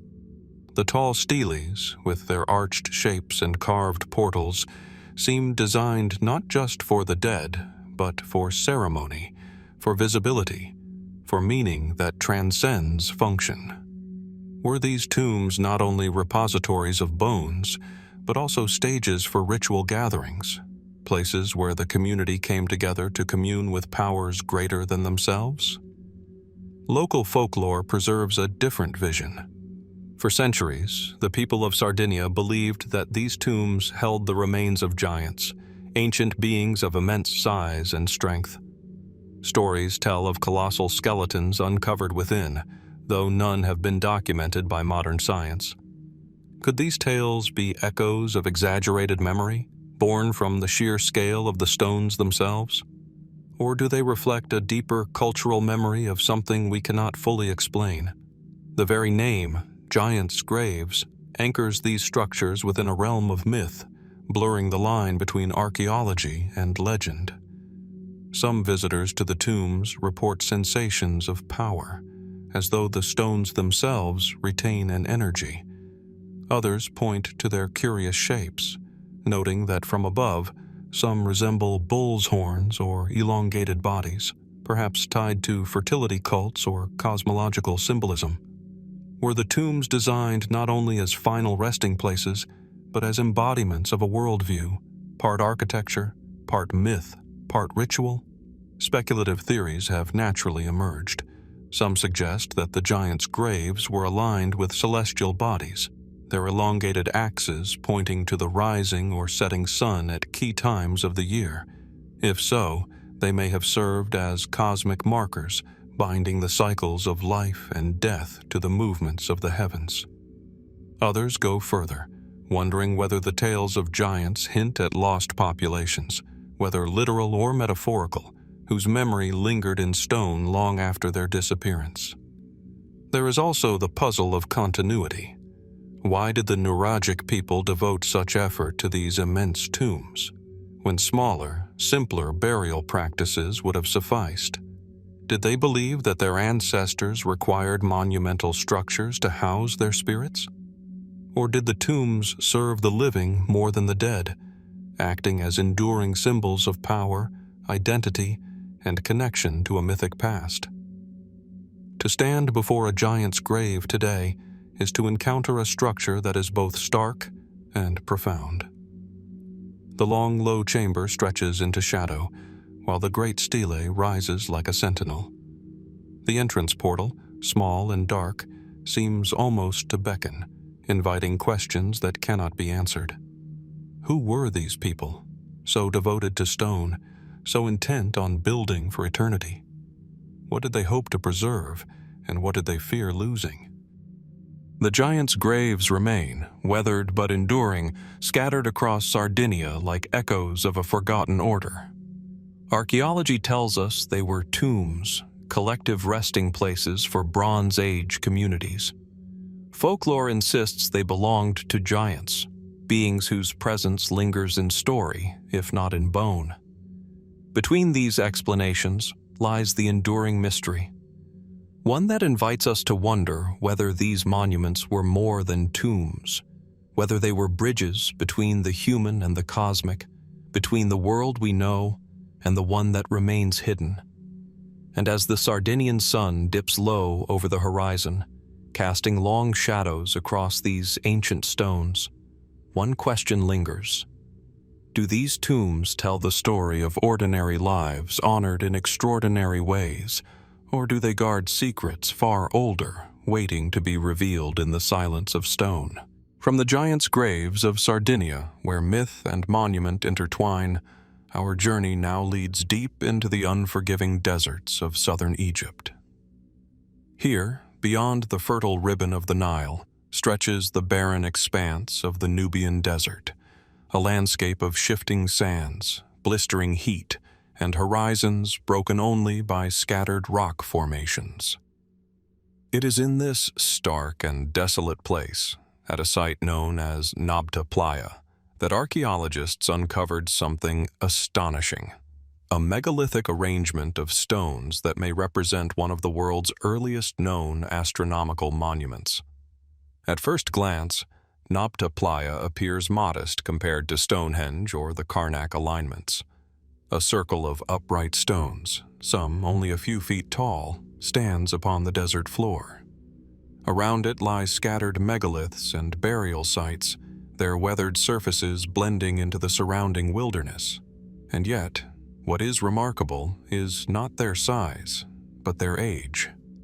Archaeological evidence suggests that Nabta Playa was constructed around 4500 BC, centuries before the pyramids rose along the Nile, and well before most other known monumental structures of the ancient world. The people who built it were nomadic herders, living in a region that, at the time, was not desert but a seasonal savanna. Seasonal rains created shallow lakes, or playas, around which these early communities gathered. Excavations reveal evidence of huts, hearths, and cattle burials, suggesting that Nabta was a place of both settlement and ceremony. But the most striking feature remains the stone circle itself, its alignments seemingly too precise to be accidental. Researchers studying the site noticed that some of the stones appear to mark the rising of the summer solstice sun, while others may align with key stars such as Orion's belt and Sirius. If true, this would mean that the people of Nabta Playa possessed not only an intimate understanding of the sky, but the ability to translate that knowledge into enduring stone monuments. Why would nomadic herders need to chart the heavens with such accuracy? Was it to mark the timing of rains, to guide migration and survival in a harsh land? Or was there something more? Ritual, symbolic, perhaps even cosmological, in their gaze toward the stars? The discovery of large cattle burials adds another layer to the puzzle. Cattle held deep symbolic importance for many early African cultures, associated with fertility, wealth, and divine power. At Nabta Playa, entire animals were interred in stone-lined pits, sometimes accompanied by offerings. Was this a form of ancestor worship, an early expression of sacrifice to celestial powers, or a ritual meant to ensure the return of life-giving rains? The link between cattle, cosmos, and survival suggests a belief system far more complex than we might expect from communities often dismissed as simple herders. Mainstream archaeology recognizes Nabta Playa as an important precursor to the rise of complex societies in the Nile Valley. Some scholars argue that the cosmological ideas and ritual practices developed here may have influenced early Egyptian religion, planting the seeds of beliefs that later blossomed into the monumental culture of the pharaohs. If this is true, Nabta Playa is not an isolated curiosity, but a vital link in the chain of human civilization, a hidden origin point, buried in desert sands. Yet, as always, mystery lingers at the edges of explanation. Some researchers see the alignments as too precise, too deliberate, for a culture without writing or advanced tools. Could the builders have possessed knowledge far beyond what we credit to them? Others question whether Nabta Playa was merely an observatory.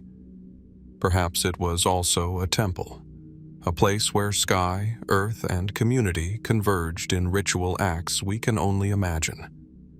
More speculative theories push further still.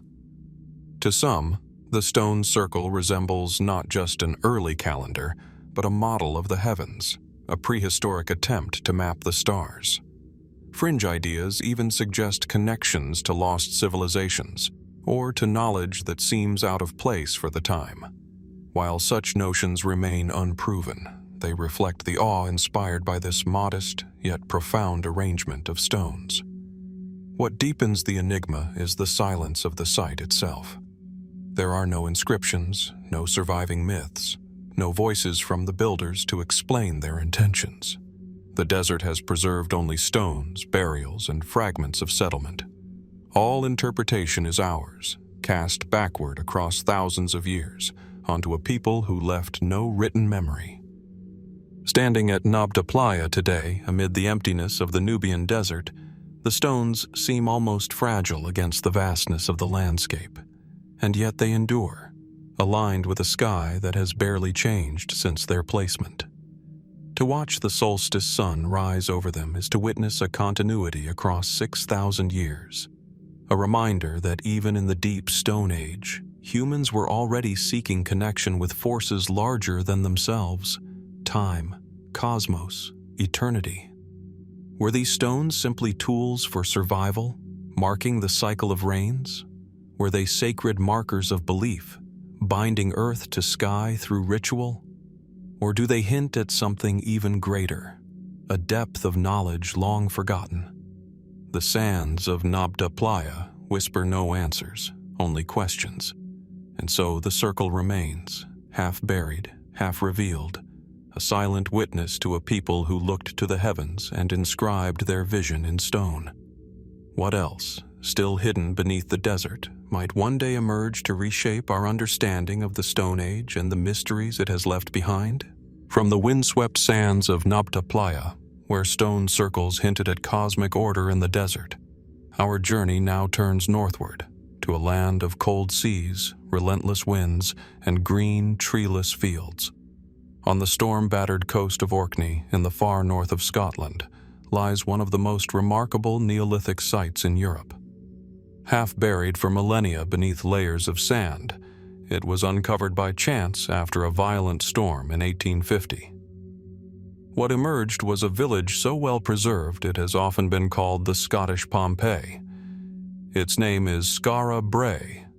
Nestled within grassy dunes overlooking the Bay of Scale, Skara Brae consists of a cluster of stone-built houses, connected by covered passageways. The walls, furniture, and even storage spaces are crafted entirely from stone, giving the site an uncanny sense of survival through time. Inside these homes, archaeologists found hearths at the center, stone beds built into the walls, shelves and dressers for storage, and even drainage systems, details that reveal a community of surprising sophistication for a period more than 5,000 years old, around 3100 to 2500 BC. To step into one of these houses today is to step into the everyday life of the Neolithic, frozen in place by time and sand. But as with so many monuments of prehistory, the preserved stones raise as many questions as they answer. Who were the people who lived here, in this remote northern outpost? How did they build such enduring homes in a place where trees were scarce and storms unforgiving? And perhaps most mysteriously, why did they eventually abandon the village, leaving behind tools, jewelry, and artifacts as though they had intended to return? Mainstream archaeology suggests that Skara Brae was home to a small farming community. They raised cattle and sheep, grew barley, and fished the cold northern waters. The uniformity of the houses suggests equality among the residents, a society where no one household dominated another. Yet, within this apparent simplicity, archaeologists also detect complexity. Carved stone artifacts, beads, and ornaments hint at symbolic or ritual significance. Did these villagers share a belief system connected to the wider world of Neolithic Europe, perhaps linked to the nearby ceremonial sites of Orkney, such as the Ring of Brodgar and Maeshowe? The architecture itself provokes intrigue.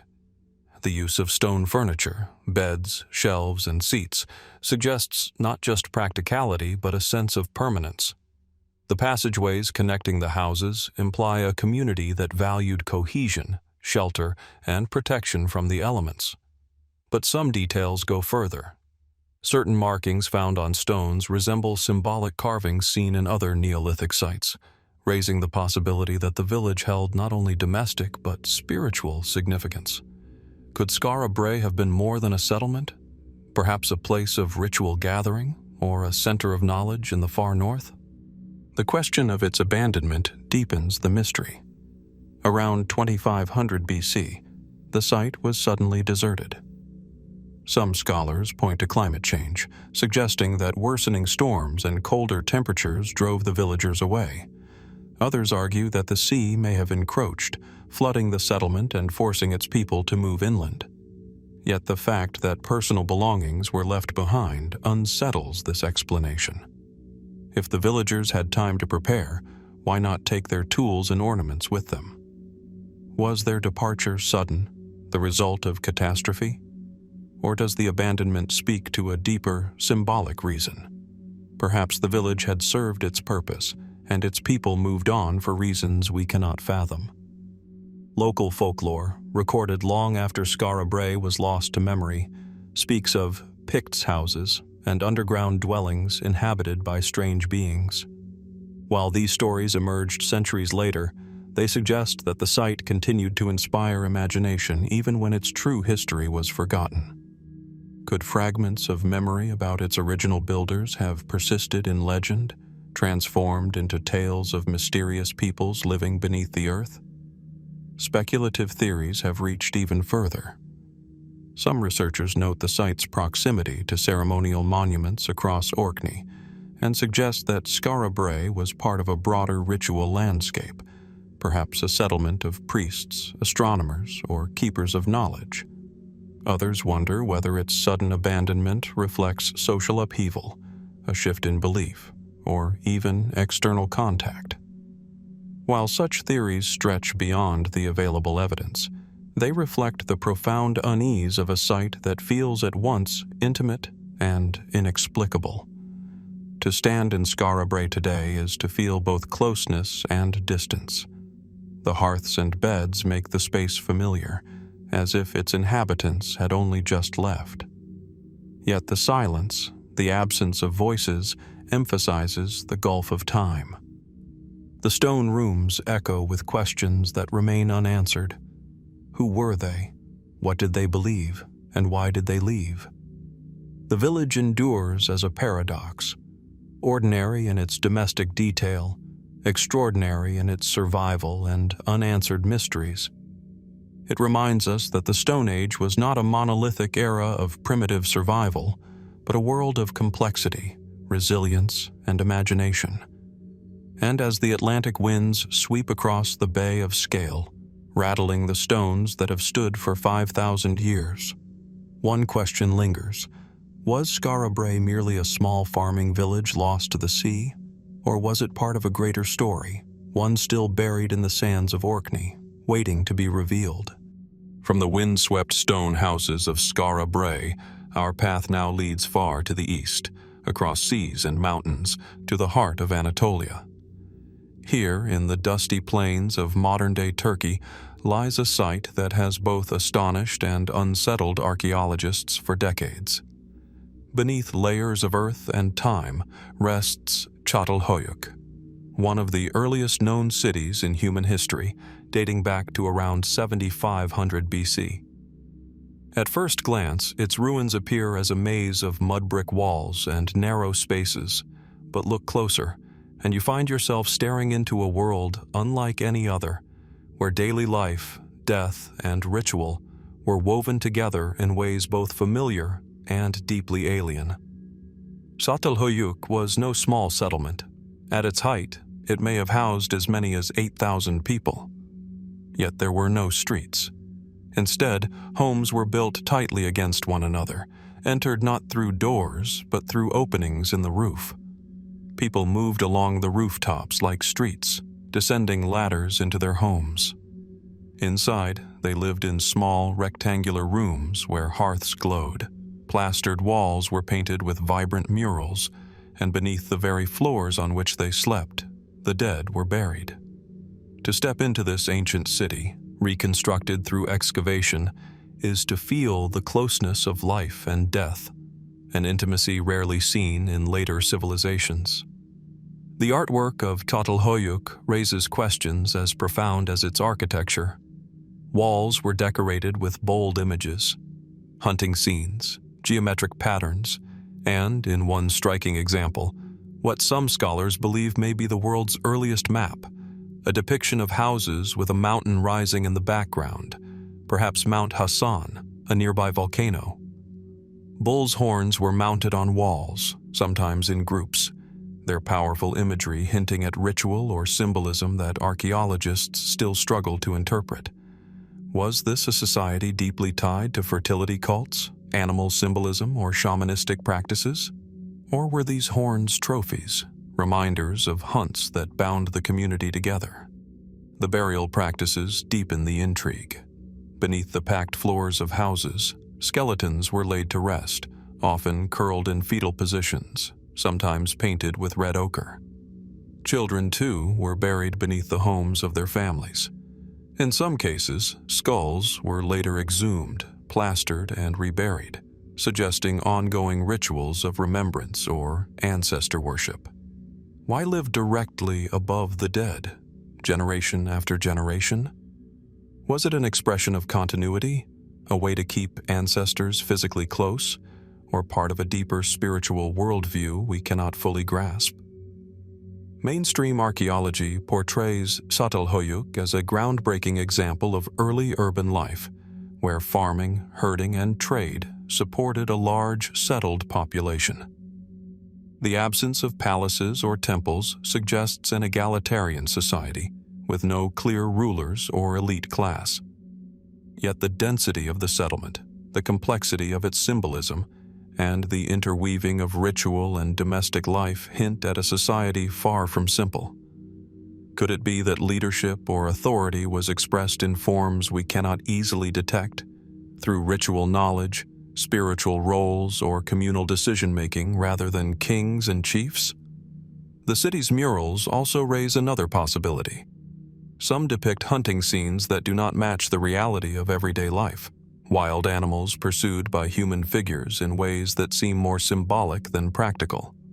Others contain abstract imagery, spirals, and geometric forms that some interpret as visions, perhaps produced in altered states of consciousness. Was Çatalhöyük a place where art served not only to record life, but to explore the inner worlds of spirit, myth, and dream? Speculative theories go further. Some have suggested that the tight clustering of homes without streets reflects not just practicality, but a worldview, one where community and connection were paramount, where boundaries between households were blurred, and where privacy mattered far less than collective life. Others see in Çatalhöyük's murals and bull imagery echoes of broader religious traditions that would later spread across the Near East, influencing early temples and cults. Could this city represent the seedbed of mythologies that shaped civilizations to come? Still, one of the greatest mysteries of Çatalhöyük is why it eventually declined. By around 5700 BC, the settlement was abandoned. Some point to environmental changes, others to shifting trade routes or social stresses caused by its dense population. But the fact that such a large, thriving community simply dispersed remains an open question. What happened to the people of Çatalhöyük, and why did they leave behind a city that had thrived for nearly 2 millennia? To walk the site today is to feel both familiarity and strangeness. The houses are recognizable, their hearths and beds echoing basic human needs. Yet the layering of the dead beneath the living, the horns protruding from plastered walls, the murals glowing with symbolic power, all of this speaks to a mindset different from our own, a vision of life where the boundary between the ordinary and the sacred was thin. Was Çatalhöyük merely the first great city, an early experiment in urban life? Or was it something more, a place where ritual, art, and death were interwoven into a worldview we can scarcely comprehend? The ruins remain silent, yet their walls still whisper of a people who built a city without kings, lived with their dead beneath their feet, and painted their beliefs on the walls that surrounded them. And as we leave the site behind, one question lingers. What hidden truths about human beginnings still lie buried beneath the dust of Çatalhöyük, waiting to be revealed? From the tightly packed houses of Çatalhöyük, where ritual and daily life blurred into one, we now cross oceans and mountains to the windswept valleys of South America. There, in the dry desert basin of Peru's Soup Valley, lies a site that seems almost impossible in its antiquity. Spread across the arid plain are the ruins of Caral, a sprawling city of pyramids, plazas, and ceremonial spaces, dating back nearly 2600 BC. It is considered the oldest known urban center in the Americas, yet its silence raises questions that have unsettled archaeologists for decades. The landscape of Caral is stark, framed by sandy hills and a distant river that once sustained its people. Rising from the desert floor are 6 massive pyramids, some as tall as 60 feet, their terraced platforms weathered but unmistakable.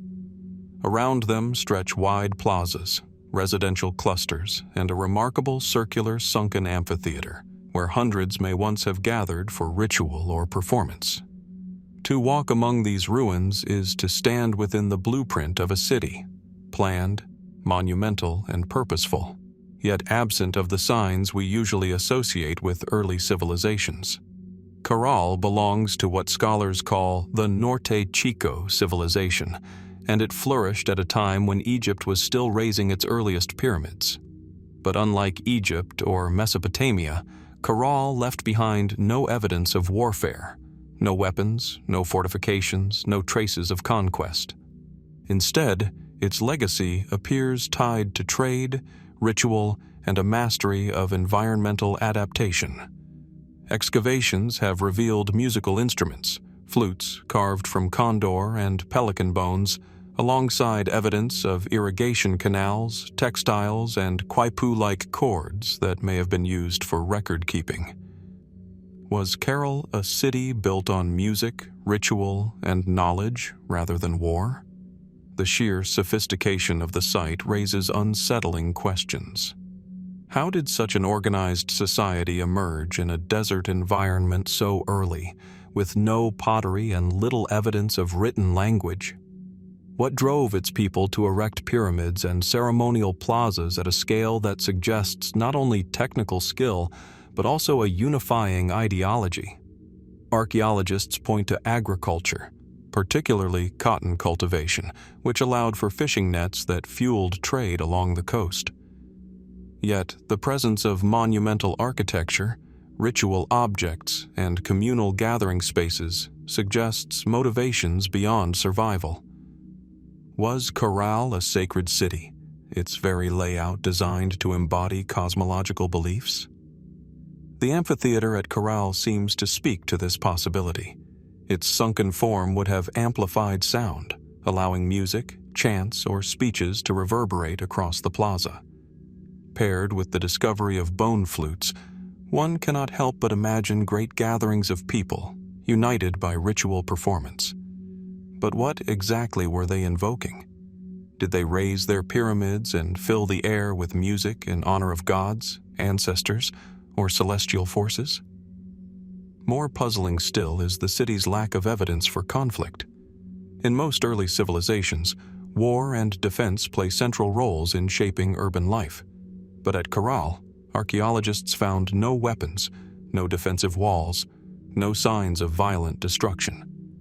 Could it be that Caral's leaders maintained power through ideology, trade, and ritual rather than force? Or is it possible that the absence of evidence hides a different story, one yet to be uncovered beneath the sands? Speculative theories inevitably follow.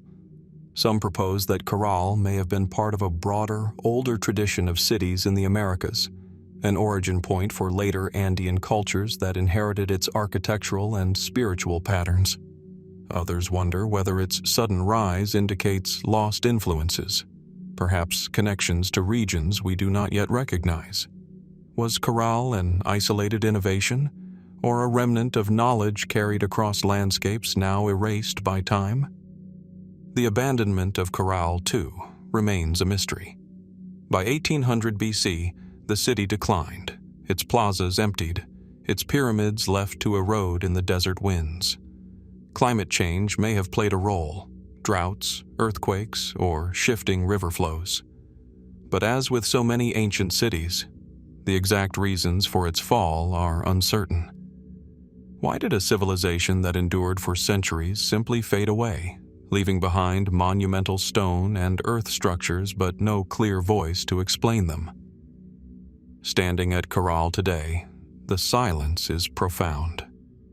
The pyramids rise not with the grandeur of Egypt, but with the quiet authority of something older, more enigmatic. The amphitheater lies empty, its stones warmed by the desert sun. No inscriptions, no statues, no great tombs tell us who these people were or what they believed. All that remains are the structures themselves, mute, immovable, and enduring, their very presence demanding questions. Was Caral the birthplace of American civilization, a seed from which later cultures grew? Was it a sacred city devoted to music, trade, and cosmic order? Or does it represent something even more elusive, a chapter of human history that flourished, thrived, and vanished, leaving behind only the bones of stone to remind us it once existed? The pyramids of Caral still stand, half buried in desert sands, silent against the wind. And as we move deeper into the mysteries of the Stone Age, one question remains. How many more forgotten cities, as old and as haunting as Caral, still lie waiting to be uncovered beneath the earth? From the sandy pyramids of Caral in Peru, our path circles back across the Atlantic to the far northern edge of Europe, where the sea lashes against cliffs and winds sweep across green islands. Here, on the Orkney archipelago of Scotland, lies a concentration of Neolithic monuments so remarkable that archaeologists often call it Britain's ancient heart. Amid rolling fields and salt-stained air stand stone circles, passage tombs, and temple-like structures that predate even Stonehenge. They form part of a ceremonial landscape whose meaning still escapes us. At the center of this mystery lies the Ness of Brodgar, a vast complex unearthed only in recent decades. Beneath layers of soil, archaeologists discovered massive stone walls, decorated slabs, and buildings with central hearths and carefully crafted entrances. These were not simple dwellings like those of Skara Brae, but monumental structures, larger, more elaborate, and apparently designed for gatherings rather than daily life. Their walls were thick, their floors paved, and their designs carefully aligned. Some stones even bear traces of paint, red and yellow, as though the builders sought to bring color into the gray of stone. To walk through the site today is to sense order and intention, the remains of buildings that once pulsed with ritual significance. Surrounding this core are other monuments that add depth to the enigma. To the west stands the Ring of Brodgar, a vast stone circle of megaliths placed on a natural promontory between two lochs. To the east, the stones of Stennis rise tall and slender, stark against the sky, part of what may have been an earlier ceremonial circle. Nearby lies Maeshowe, a great passage tomb aligned with the setting sun of the winter solstice. Together, these monuments form a dense ritual landscape, one that seems to have been at the center of Neolithic life in Orkney for centuries. Mainstream archaeology interprets these sites as places of ritual and ceremony, perhaps connected to cycles of life and death, fertility and renewal, or the movements of the sun and moon. The alignments of tombs and circles with solstices suggest a cosmological order, a way of tying community life to the heavens. Yet the exact nature of the rituals remains a mystery. Why build so many monumental structures in a remote island chain, far from the great centers of early agriculture? What compelled the people of Orkney to invest such energy and ingenuity in stone? The Ness of Brodgar in particular challenges assumptions. Its scale and complexity suggest that Orkney was not a peripheral outpost, but a cultural center of surprising importance. Some archaeologists now argue that ideas which later spread across Britain, such as the construction of stone circles, may have originated here, in these windswept islands. If true, Orkney was not a distant edge of Neolithic Europe, but one of its beating hearts.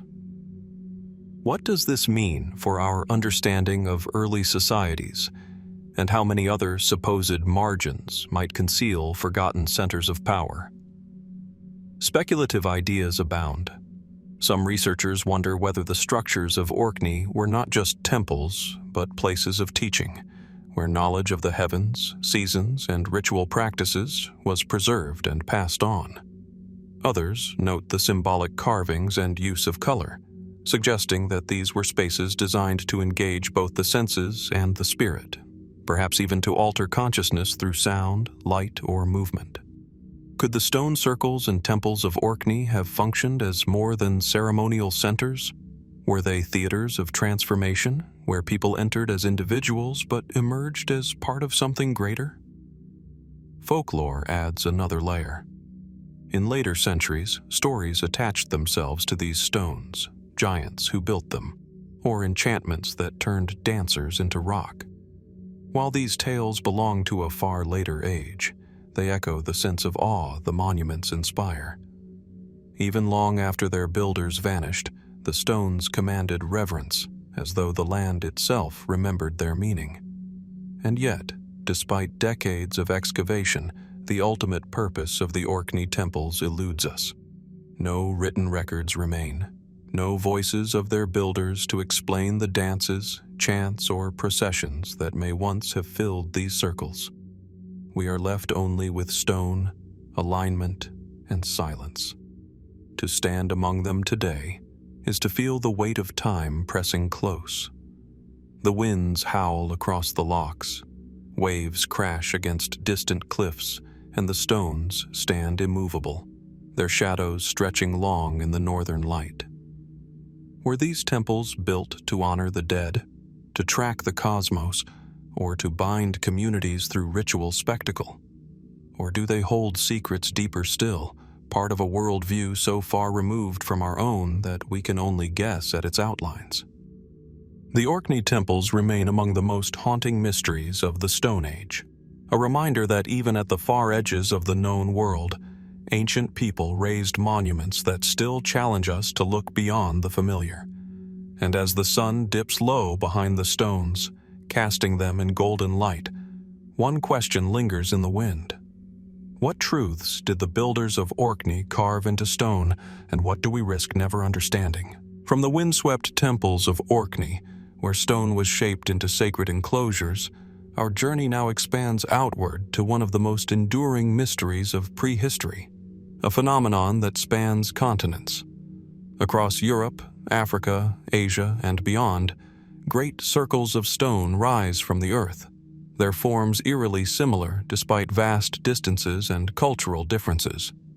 Some stand solitary on grassy plains, others cluster in dense groups, but together they form a pattern across the world that has puzzled scholars for generations. The most famous of these circles is Stonehenge in England, where towering trilithons frame the sky and align with the solstices. Yet Stonehenge is only one example among thousands. In Scotland and Ireland, smaller circles of weathered stones mark hillsides and valleys. In the Sahara Desert of Africa, the circle of Nabta Playa predates Stonehenge by millennia, its alignments pointing to celestial bodies. In Senegal and Gambia, hundreds of megalithic circles rise from the savanna, their red laterite stones marking an ancient landscape of ritual and burial. Even in the distant steppes of Russia, stone circles stand, silent and enduring, their meaning lost to time. The question that unites them is as simple as it is profound. Why circles? Why did early peoples across the world converge on this shape, raising stones in rings that served purposes we still cannot fully grasp? Mainstream archaeology often interprets stone circles as places of ritual.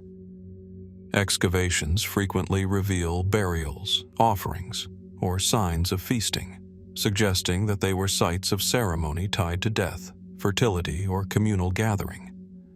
Their alignments with the sun, moon, and stars point to another purpose: astronomy. At Stonehenge, the solstices mark the turning points of the year, guiding agriculture and ritual alike. At other sites, alignments may track lunar cycles or the rising of key stars, anchoring communities to the rhythms of the heavens. Were these circles calendars in stone, designed to bring cosmic order to earthly life? Yet not all explanations are so straightforward. Many circles lack clear astronomical alignments or show variations that defy simple categorization. Some appear to have been constructed over centuries, their functions shifting with time. Others are too small to serve as observatories, but too deliberate to dismiss as mere chance. What rituals, what beliefs, what shared ideas compelled so many societies to labor with such precision, arranging stones into forms that echo across continents? The mystery deepens when considering their construction.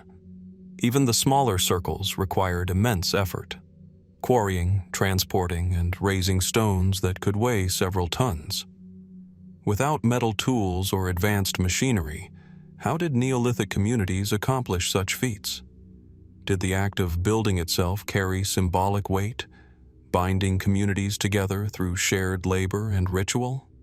Was the circle not only a place of ceremony, but a monument to unity, endurance, and collective purpose? Speculative theories stretch further. Some suggest that the repetition of circles across cultures reflects a universal symbolic language, the circle as a shape of eternity, the cycle of life and death, the movements of the heavens. Others imagine networks of sacred sites linked across landscapes, serving as nodes in a broader spiritual or energetic grid. More fringe ideas propose connections to lost civilizations or knowledge of Earth energies now forgotten. While such claims lack definitive proof, they underscore the enduring sense that stone circles resist easy explanation. Folklore, too, has preserved echoes of their power. In Britain, many circles are called Druid circles, though they long predate the Druids. Legends tell of giants who placed the stones, or of dancers turned to stone for breaking sacred rules. In Africa, the circles are sometimes linked to ancestral spirits, guardians of the land. These stories, though diverse, all reflect a recognition that stone circles are not ordinary. They are thresholds, places where the ordinary world meets something beyond. To walk within a stone circle today is to feel that threshold. The stones, weathered and scarred by centuries, stand like silent witnesses, their arrangement deliberate, their presence commanding. Step into the center, and the world feels changed, quiet, focused, enclosed by stone and sky. Was this the intention of their builders? To create spaces where ritual heightened awareness, where the community gathered not just in body but in spirit? And yet, despite centuries of study, no single explanation satisfies. Were stone circles primarily tombs, observatories, or temples? Were they markers of territory, gathering places for trade, or monuments to ancestors? Or did they serve all of these roles at once, their meanings shifting across generations, layered into the stones like echoes of time? The global spread of these monuments remains, perhaps, the greatest mystery of all. Did the idea of stone circles travel with migrating peoples, passed from culture to culture like a sacred inheritance? Or did communities in distant lands, separated by oceans and deserts, arrive at the same idea independently, drawn by the universal power of the circle, the eternal shape of the cosmos itself? As the sun sets across these ancient sites, whether over the Salisbury Plain, the deserts of Africa, or the steppes of Eurasia, the stones cast long shadows that stretch across time. They remind us that the Stone Age was not an age of simplicity, but of vision, imagination, and mystery. And so the question endures: why did our ancestors raise circles of stone across the world? And what truths do these enduring monuments still guard in their silence? From circles of stone that echo across continents, our path now turns east to the islands of Japan, where the soil has yielded figures unlike any other. Small, fragile, and hauntingly enigmatic, they are known as Dogū. Their forms are immediately striking: wide hips, exaggerated eyes, and intricate patterns carved into clay. Some appear humanoid, others lean toward the otherworldly, with features that seem oddly modern, even mechanical. Found scattered across archaeological sites from the Jomon period, between 14,000 and 400 BC, these figurines remain among the most captivating and perplexing relics of the Stone Age world. The Jomon people were among the earliest sedentary communities, known for their cord-marked pottery, hunting, fishing, and gathering. Yet amidst the tools of daily life, stone axes, pottery shards, arrowheads, archaeologists began to unearth these figurines. Thousands have been discovered across Japan, ranging in size from just a few inches to over a foot tall. Each one seems unique, painstakingly crafted, suggesting they carried a significance far beyond simple decoration. What purpose did they serve? One widely accepted theory is that the Dogū were ritual objects linked to fertility, healing, or spiritual protection. Many figurines emphasize female features, particularly the hips and breasts, which has led scholars to connect them with fertility rites and the cycles of life and death. Some were found broken intentionally, perhaps as part of ceremonies meant to transfer illness or misfortune into the figurine before discarding it. In this way, the Dogū may have been vessels for human hopes and fears, serving as intermediaries between the living and unseen forces. Yet not all Dogū fit neatly into this interpretation. Some have faces that seem insect-like, with large almond-shaped eyes that dominate their heads. Others wear what appear to be helmets or goggles, their bodies etched with geometric lines that resemble seams or joints. To modern eyes, these details look almost technological, sparking theories that reach far beyond ritual symbolism. Were these designs merely artistic flourishes, or do they hint at something that cannot be easily explained? The strangeness of the Dogū has inspired a spectrum of speculation. Fringe theories suggest they might represent beings from the sky, ancient visitors, remembered and reimagined in clay. Their bulbous eyes and seemingly armored bodies are often compared to modern depictions of extraterrestrials or astronauts. Some even call them spacesuits in miniature. Could Stone Age artisans, living thousands of years ago, truly have been inspired by encounters with the unknown? Or are these interpretations reflections of our own modern imagination, projecting science fiction onto artifacts whose meaning has been lost? Archaeologists, cautious of such leaps, often remind us that symbolism in art can be highly abstract. Perhaps the exaggerated eyes were simply a way of emphasizing spiritual vision, an ability to see beyond the ordinary. The geometric lines could have been purely decorative or meant to mark clothing and tattoos.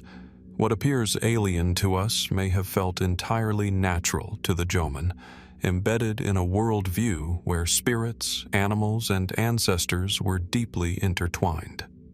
Still, the mystery lingers, intensified by the figurines' distribution and context. Some Dogū were unearthed in graves, others in pits with no clear association to burials. Many were found broken, as though deliberately killed after use. This act of breaking suggests they were not meant to endure, but to serve a purpose in ritual and then be released. Yet if that is so, why were they crafted with such remarkable detail, only to be destroyed? Their survival into the present may itself be an accident, a glimpse into rituals we can never fully reconstruct. And yet, their forms demand attention, pulling us into questions that resist closure. Why do some resemble animals, while others seem distinctly human, or distinctly not? Why do certain figurines seem almost uniform in their strangeness, as though repeating a pattern known across generations? The Dogū remind us that the Stone Age was not a time of crude simplicity, but of symbolic richness. These communities, living millennia before written language in Japan, were expressing ideas through art that reached beyond the material. The figurines may represent prayers for fertility, protections against illness, or mythological beings woven into the fabric of Jomon cosmology. But their strange shapes, their haunting eyes, and their peculiar resemblance to modern imagery ensure they remain open to interpretations that range from the spiritual to the speculative. Standing before one of these figurines in a museum today, it is difficult not to feel a sense of unease. Their small bodies, etched with patterns that seem purposeful yet unreadable, gaze back at us with eyes that are too large, too knowing. They are both familiar and alien, ancient yet strangely timeless. What stories did the Jomon people tell about them as they were held in trembling hands during ritual? Were they considered gods, spirits, ancestors, or something altogether beyond human comprehension? In the end, the Dogū figurines occupy a liminal space between archaeology and mystery. They are artifacts that scholars can date, describe, and classify, yet cannot fully explain. Their purpose, their meaning, and their message remain elusive. Each figurine is like a whisper from the Stone Age, distant, fragmented, and incomplete, but powerful enough to unsettle and intrigue us thousands of years later. And so, the question persists. What did the Jomon truly see or believe that inspired them to create such haunting figures? Were the Dogū mere reflections of human hopes and fears, or windows into something far stranger? Perhaps, buried beneath the soil of Japan, more answers still wait to be uncovered, fragments of a story that continues to defy the boundaries of time and imagination. Beneath the relentless Egyptian sun, on the edge of the Giza Plateau, a colossal figure gazes eastward, as if waiting for something long forgotten.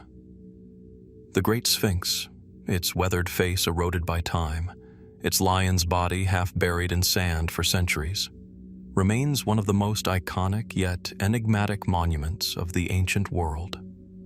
Towering over the desert landscape, it is both guardian and riddle, a silent sentinel whose origins continue to stir debate. For while mainstream history anchors the Sphinx firmly within the reign of Pharaoh Khafra, alternative theories suggest a past far older, stretching into the shadows of prehistory itself. The Sphinx stands nearly 240 feet in length and 66 feet in height, carved directly from the bedrock of the plateau. Its sheer scale alone is a marvel. Traditional Egyptology places its construction around 2500 BC, during Egypt's Old Kingdom. In this narrative, the face is that of Khafra himself, immortalized in stone, while the monument served as a symbolic protector of the pharaoh's pyramid complex. This explanation has long held sway, supported by stylistic comparisons and the layout of the surrounding monuments. And yet, questions persist.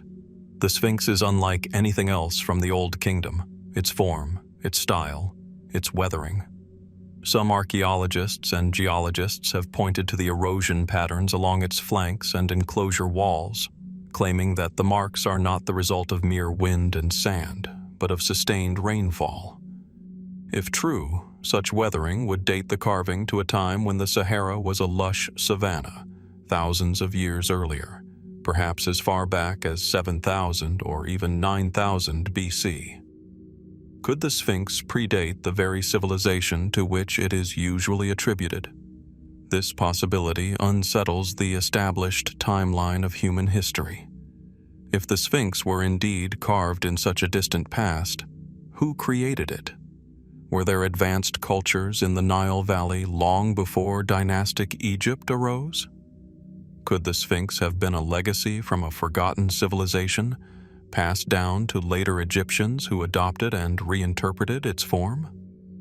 Adding to the mystery is the Sphinx's head, disproportionately small in comparison to its body. Some scholars argue that it may have originally depicted a lion or another animal before being recarved into a human likeness. If so, the statue's true age and original purpose may be very different from what we have been taught. Was it first constructed as a sacred lion, symbol of celestial power, and only later transformed into the visage of a king? The alignment of the Sphinx deepens the puzzle. Facing due east, it greets the rising sun at the spring and autumn equinoxes. This orientation suggests an astronomical significance, a role as a cosmic marker in addition to its earthly function as a guardian. Some researchers point to the constellation of Leo, noting that around 10,500 BC, the constellation rose directly in line with the Sphinx at dawn. Was this vast monument a star map in stone, a connection between earth and sky preserved through architecture? Or is this alignment a coincidence, woven into grander narratives by later imaginations? Beyond geology and astronomy, legends swirl around the Sphinx. Ancient Egyptian texts make surprisingly little mention of its creation. The earliest records describe it already as ancient, as though even to the Egyptians it was a relic from a time beyond memory. Later traditions spoke of hidden chambers beneath its paws, repositories of wisdom from ages past.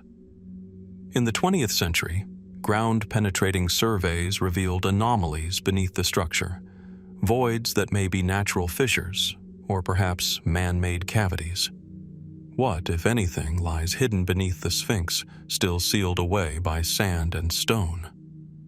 The alternative theories have often been met with skepticism.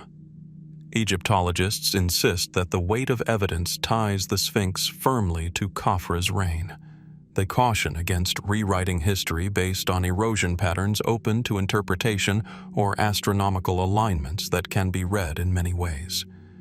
Yet the questions remain unresolved. Why does the Sphinx lack inscriptions linking it definitively to Khafre? Why are its features so eroded compared to nearby monuments built from the same era? Why does it bear marks of a history deeper than the official story allows? For some, these questions invite more speculative answers. Could the Sphinx be a remnant of a global culture that existed before the rise of known civilizations?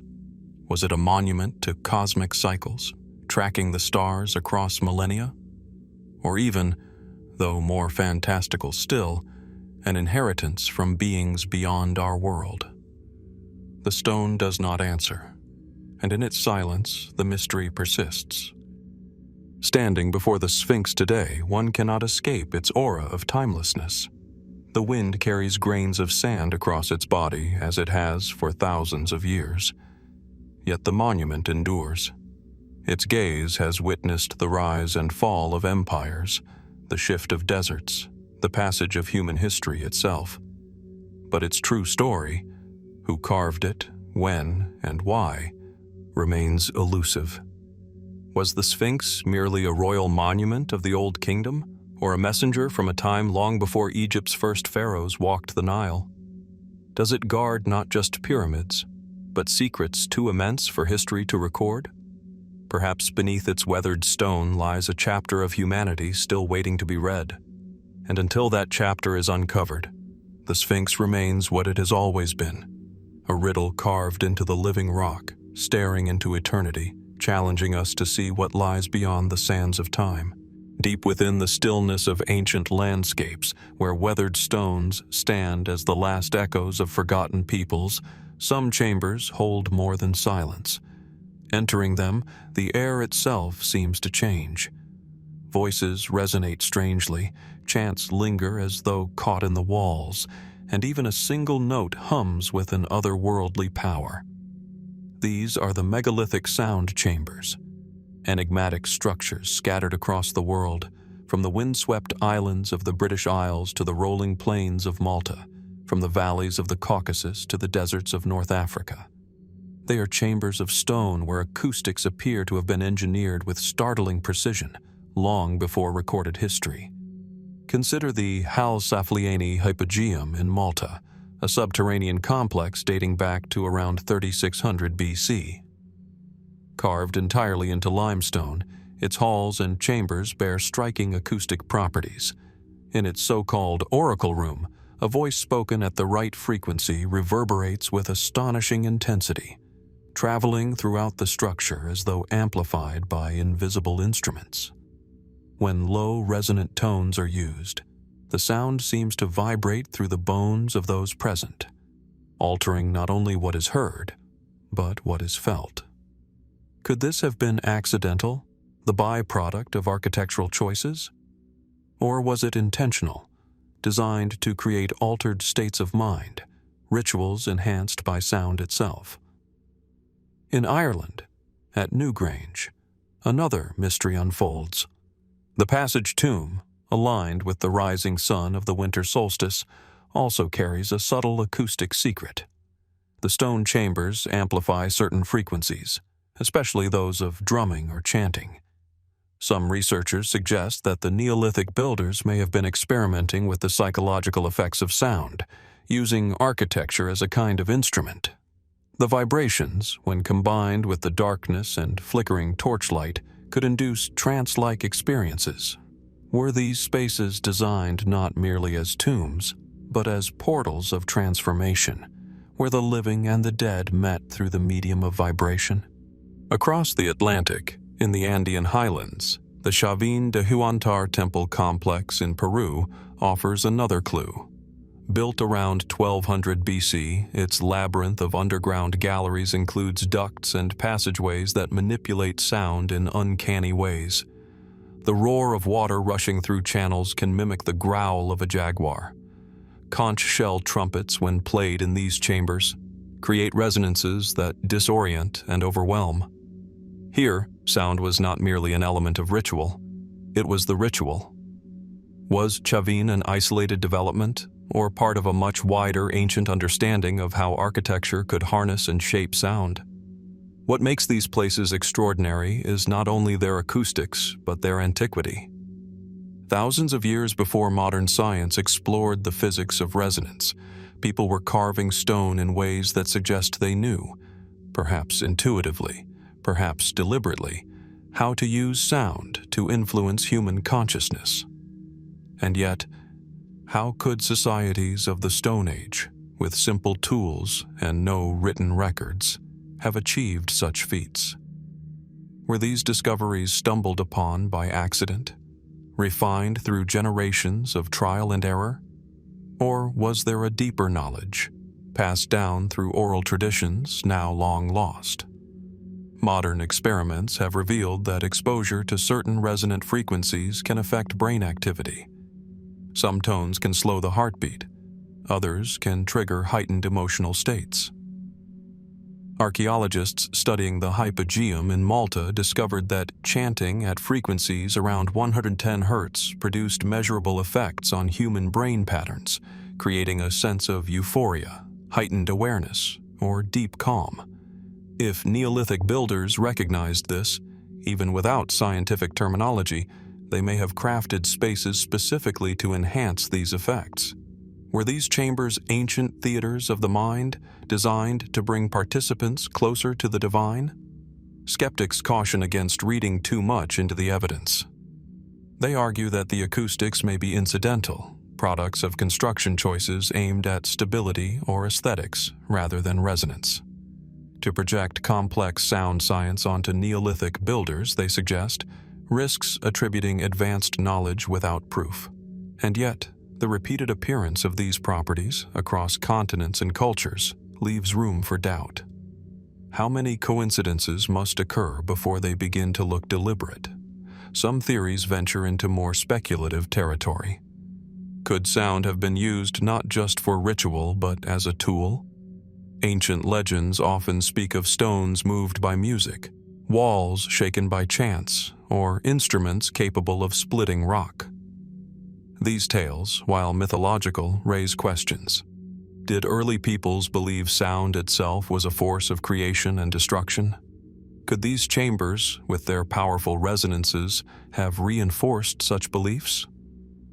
Others suggest a cosmological dimension.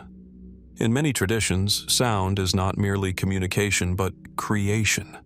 The spoken word, the sacred chant, the primal vibration through which the universe was formed. Were these sound chambers reflections of that belief, physical spaces meant to mirror the cosmic order? If so, their builders may have been attempting to align human ritual with the very frequencies of existence. Walking through these sites today, one cannot help but wonder what ancient ears once heard. The chants of a shaman, amplified to seem more than human? The collective voices of a community, bound together by rhythm and resonance? Or perhaps silence itself, broken only by the subtle hum of stone, as though the earth itself were singing back. These chambers remind us that the Stone Age was not silent. It was filled with sound, rhythms, chants, echoes that carried meaning beyond words. They also remind us that sound has power, not only to move the body, but to shape the mind and spirit. And yet, the deeper meaning of these megalithic sound chambers remains hidden. Were they tombs, temples, or instruments of the soul?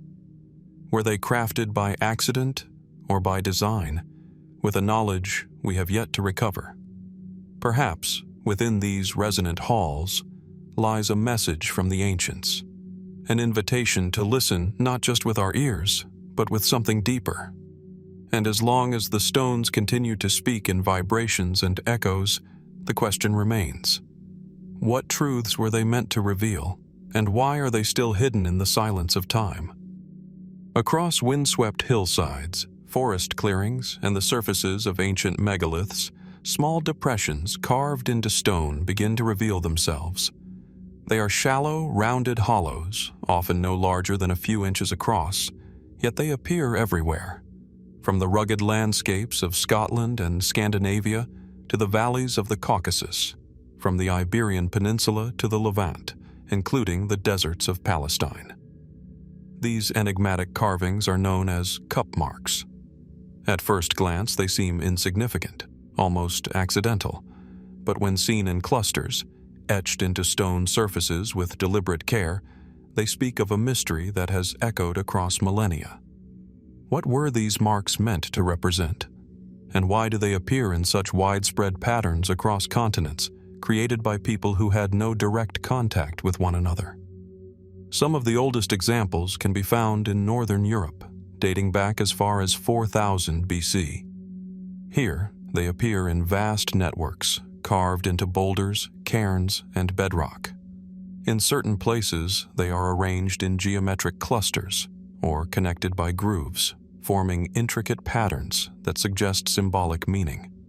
Elsewhere, they are scattered randomly, as though each depression marked a moment, an offering, or an event now forgotten. In Palestine and across the Mediterranean, similar marks can be seen on prehistoric sites, sometimes near burial grounds or ancient pathways. How is it that such a simple form became a near-universal feature of Stone Age culture? Mainstream archaeological explanations tend to approach cup marks with caution. Some suggest they served as a form of prehistoric art, an expression of creativity at a time when paint and sculpture were already being used. Others argue that they may have held ritual or religious significance, small vessels carved into stone to hold offerings of water, milk, or blood, given to deities or spirits. The depressions, in this sense, could have been miniature altars, points of contact between the living and the unseen world. Another explanation links them to the night sky. In certain regions, the patterns of cup marks appear to mirror constellations. Could these carvings have been an early form of star map, a way of charting the heavens long before formal astronomy emerged? Some sites in Britain and Scandinavia reveal arrangements that align closely with the Pleiades, Orion, or other celestial formations. If true, these stones may have served as both calendar and compass, guiding seasonal rituals or agricultural cycles. Yet, not all explanations are so grand.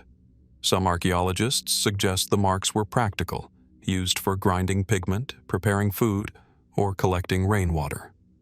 The problem is that many of the cup marks appear in places that defy practicality, on steep slopes, high boulders, or in locations where daily use would be unlikely. Could they really have been tools, when their settings suggest otherwise? More speculative theories push the mystery even further. Some researchers point to the connection between sound and stone, suggesting that cup marks may have been used as resonating points in rituals involving drumming or chanting. Others view them as markers of territory or boundaries, ancient signposts that carried meaning to those who could interpret them. In the realm of folklore, cup marks are often attributed to giants, fairies, or spirits of the land, traces of a mythic past in which humans and supernatural beings shared the earth. Intriguingly, many of these carvings are associated with burial sites. On tombs and cairns, cup marks sometimes appear in carefully arranged patterns, as though guarding or guiding the dead. Were they messages to the afterlife, or symbols to aid the journey of the soul? If so, what language were they speaking, one we can no longer decipher? The spread of cup marks across Europe, Asia, and the Mediterranean raises another puzzling question. Was this a case of independent invention, a universal idea born from the human mind across different cultures? Or was there some form of cultural exchange, a shared tradition that moved slowly across vast distances long before trade routes and written records? Even today, researchers remain divided. Some argue that cup marks represent a shared symbolic system, one of the oldest forms of human expression, linking communities through a common visual language. Others insist that their meaning likely varied by region, culture, and time, that what was sacred in one valley may have been practical in another. The truth may be that cup marks defy a single explanation, carrying multiple layers of meaning that shifted over centuries. Standing before them now, in silence, one feels their enigmatic pull. The depressions are simple, yet hauntingly deliberate, as though each mark still whispers of an intention long buried in the past. Were they stars carved into stone, vessels for offerings, maps of unseen realms, or messages meant only for the spirits? And perhaps most unsettling of all, why do these ancient hollows feel so familiar, as if they were always meant to endure, quietly reminding us of a language we have forgotten? Could the cup marks be one of humanity's earliest attempts to bridge the visible and invisible worlds? Or are they simply the patient work of hands marking time in ways we will never fully understand? Their mystery endures, carved into stone across continents, an ancient code waiting in plain sight. And as long as they remain, the question will linger. What were our ancestors truly trying to say? And why does their silence still echo through the ages? Across windswept plains, high plateaus, and rugged coastlines, colossal stones stand fixed in deliberate order. Some rise as solitary sentinels. Others form circles or avenues that stretch toward distant horizons. To the casual eye, they may seem random, but when observed closely, patterns emerge. Patterns that reveal an astonishing truth. These megaliths, carved and placed by Stone Age builders thousands of years ago, often align with the movements of the sun, the moon, and the stars. It is as though the earth itself was transformed into a vast observatory where the heavens and the human spirit met in stone. At Stonehenge, the most famous of these sites, the alignment is striking. Each year, on the morning of the summer solstice, the first rays of sunlight rise directly above the heelstone and pour into the heart of the monument. On the winter solstice, the sun sets in perfect alignment with the central axis.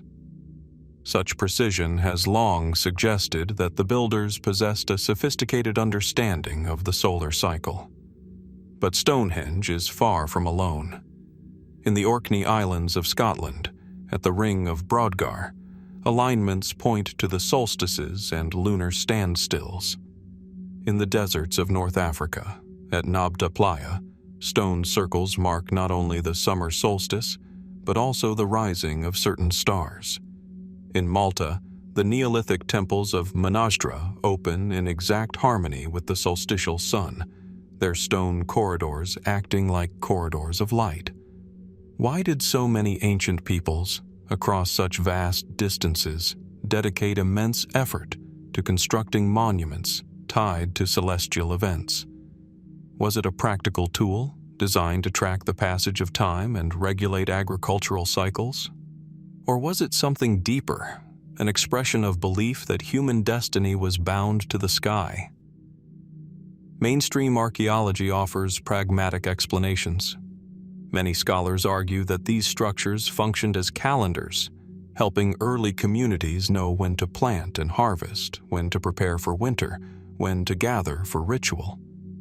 In an age without clocks or written records, the sky was the most reliable guide.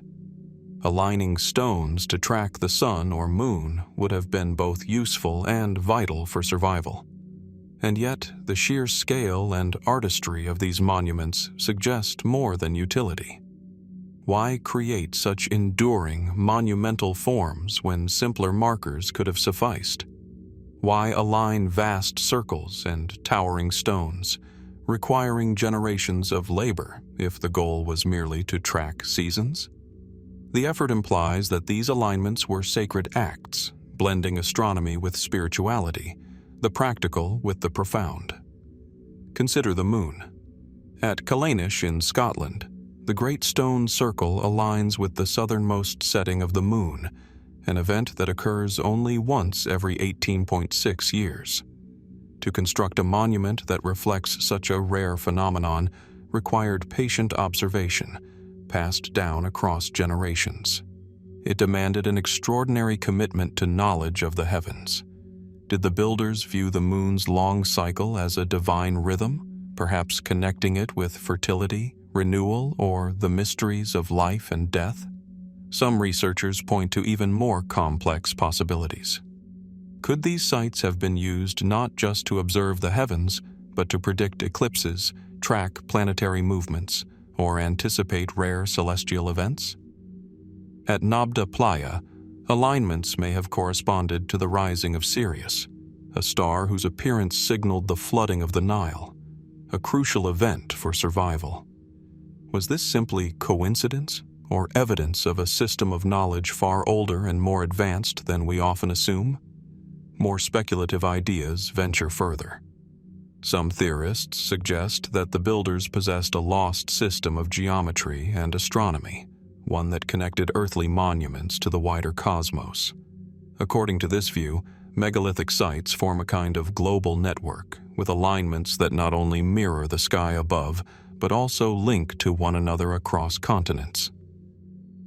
Others argue that such monuments reflect an ancient worldview in which the heavens were not merely observed but invoked, with stones acting as anchors between human beings and cosmic forces. Still others wonder if these alignments served as ceremonial theaters, where the interplay of shadow and light dramatized myths and rituals.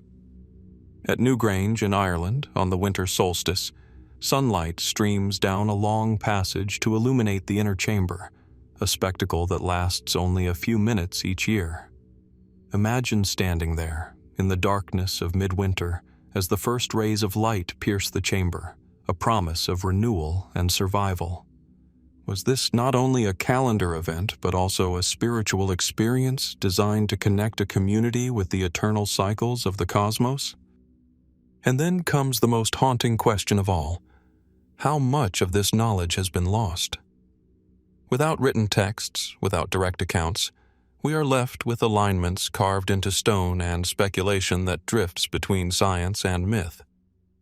Were these ancient builders simply pragmatic sky watchers, or were they astronomer priests, weaving the mysteries of existence into monuments that endure to this day? Standing before these stones, one feels both awe and unease. They remind us that the people of the Stone Age were not primitive, but attentive, capable of recognizing patterns in the sky and encoding them in architecture that survives millennia. Yet they also confront us with silence. We know the stones align, but we do not know why, or to what ultimate purpose. Perhaps they were both practical and sacred, both calendar and temple, or perhaps they were something more, part of a vision of the universe that remains beyond our grasp. The alignments stand unmoving, but their meaning continues to shift in our minds, inviting us to wonder, did our ancestors see the cosmos as a mirror of themselves, or themselves as a reflection of the cosmos? And what might still be hidden in the rhythm of stone and sky waiting for us to rediscover? Beneath the rolling hills of southwestern France, hidden within the earth as though time itself conspired to keep them secret, lie chambers filled with images that defy the centuries. The Lascaux caves, discovered by chance in 1940 by 4 local boys and their dog, open into a world frozen in pigment and shadow. Torchlight reveals walls alive with movement. Herds of horses galloping across uneven stone, great bulls with sweeping horns, towering in vivid color, deer leaping as though caught in mid-stride. Painted over 17,000 years ago, these images remain startlingly fresh, their colors preserved by the cool, dark silence of the cave. The sheer scale of the artwork is breathtaking.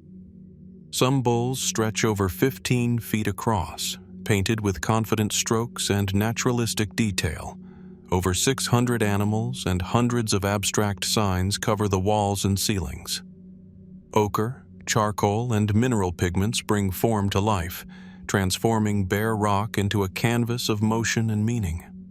In one chamber, horses seem to emerge from the stone itself, their bodies layered to suggest depth and perspective, a sophistication rarely associated with so-called primitive cultures.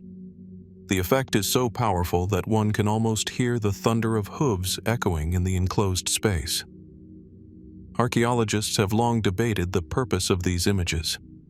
One common interpretation is that they were part of hunting rituals, perhaps designed to summon success or control over prey. The animals most frequently painted, horses, bison, and deer, were central to survival. Could the caves have been sanctuaries where rituals were performed, with painted walls serving as an interface between humans and the unseen forces of nature? And yet, many of the animals depicted were not those most often hunted. Reindeer, a staple of the diet, appear far less frequently. Why would ancient artists devote such effort to creatures that were less central to daily life? Was the act of painting itself more symbolic than practical? Other theories suggest that the caves may have functioned as a kind of prehistoric classroom. Young initiates, guided by elders, might have learned not only about the animals themselves, but about the spiritual or cosmological order they represented. The presence of abstract symbols, dots, lines, and shapes whose meaning remains elusive, strengthens this idea. Were these marks early attempts at notation, a form of proto-writing meant to convey knowledge beyond the reach of spoken words? Some researchers propose an astronomical dimension. Certain clusters of dots and animal placements may represent star constellations, perhaps Orion or the Pleiades. Could the Lascaux cave have been a prehistoric planetarium where the walls mirrored the heavens above? If so, the paintings may have served as guides to time, marking seasons, migrations, or celestial events. But if this interpretation is correct, how could Stone Age people have observed and encoded the skies with such accuracy? Was this knowledge passed through countless generations, or drawn from a worldview in which the earth and sky were inseparably woven? Even more enigmatic is the so-called shaft scene, one of the rare depictions of a human figure in the cave. Here, a bird-headed man appears to collapse before a wounded bison, its entrails spilling out, while a bird perches on a nearby staff. The scene is violent, symbolic, and utterly unique within the cave. What does it mean? Is it a shamanic vision, a myth preserved in paint, or a representation of death and rebirth? Why, in a cave dominated by animals, does this solitary human appear? And what role does the bird play? Messenger, spirit, or symbol of the soul? Speculative theories move even further into mystery. Some suggest that the caves were not merely sites of art but portals into altered states of consciousness. The flicker of torchlight across uneven rock, the echo of sound in the narrow chambers, and the act of painting deep underground could have created an atmosphere conducive to trance or ritual. Was Lascaux a place where early humans sought to commune with forces beyond themselves, where the boundary between the physical and the spiritual blurred? Others imagine that the cave paintings may encode lost mythologies, entire systems of belief whose meanings we can no longer recover. To the people of the Upper Paleolithic, these images may not have been art as we understand it, but living symbols imbued with power and presence. Were they meant to endure, to carry meaning through time, or were they never intended for eyes beyond those of the painters and their community? The mystery deepens when one considers the skill of the artists. Their use of perspective, shading, and motion suggests not only talent, but tradition. Was there a long lineage of painters before Lascaux, their work lost to time? Or was this a sudden flowering of creativity, a moment when human consciousness reached a new threshold of expression? Today, the caves are closed to the public to preserve the fragile paintings, threatened by mold and changes in humidity. Visitors can only walk through painstaking replicas, yet even these reproductions evoke awe. The originals remain in silence, hidden away as they were for thousands of years. It is as though the caves themselves resist full revelation, keeping their ultimate meaning sealed in stone. What drove our ancestors to descend into darkness, to paint with such care and vision by the light of flickering flames? Were they telling stories, invoking spirits, mapping the stars, or recording visions from dreams? Perhaps the answer is all of these, or none. The Lascaux cave paintings remain one of the most haunting mysteries of the Stone Age, a reminder that even in the dawn of human creativity, art was not merely decoration, but something deeper, something sacred. And so we are left with questions.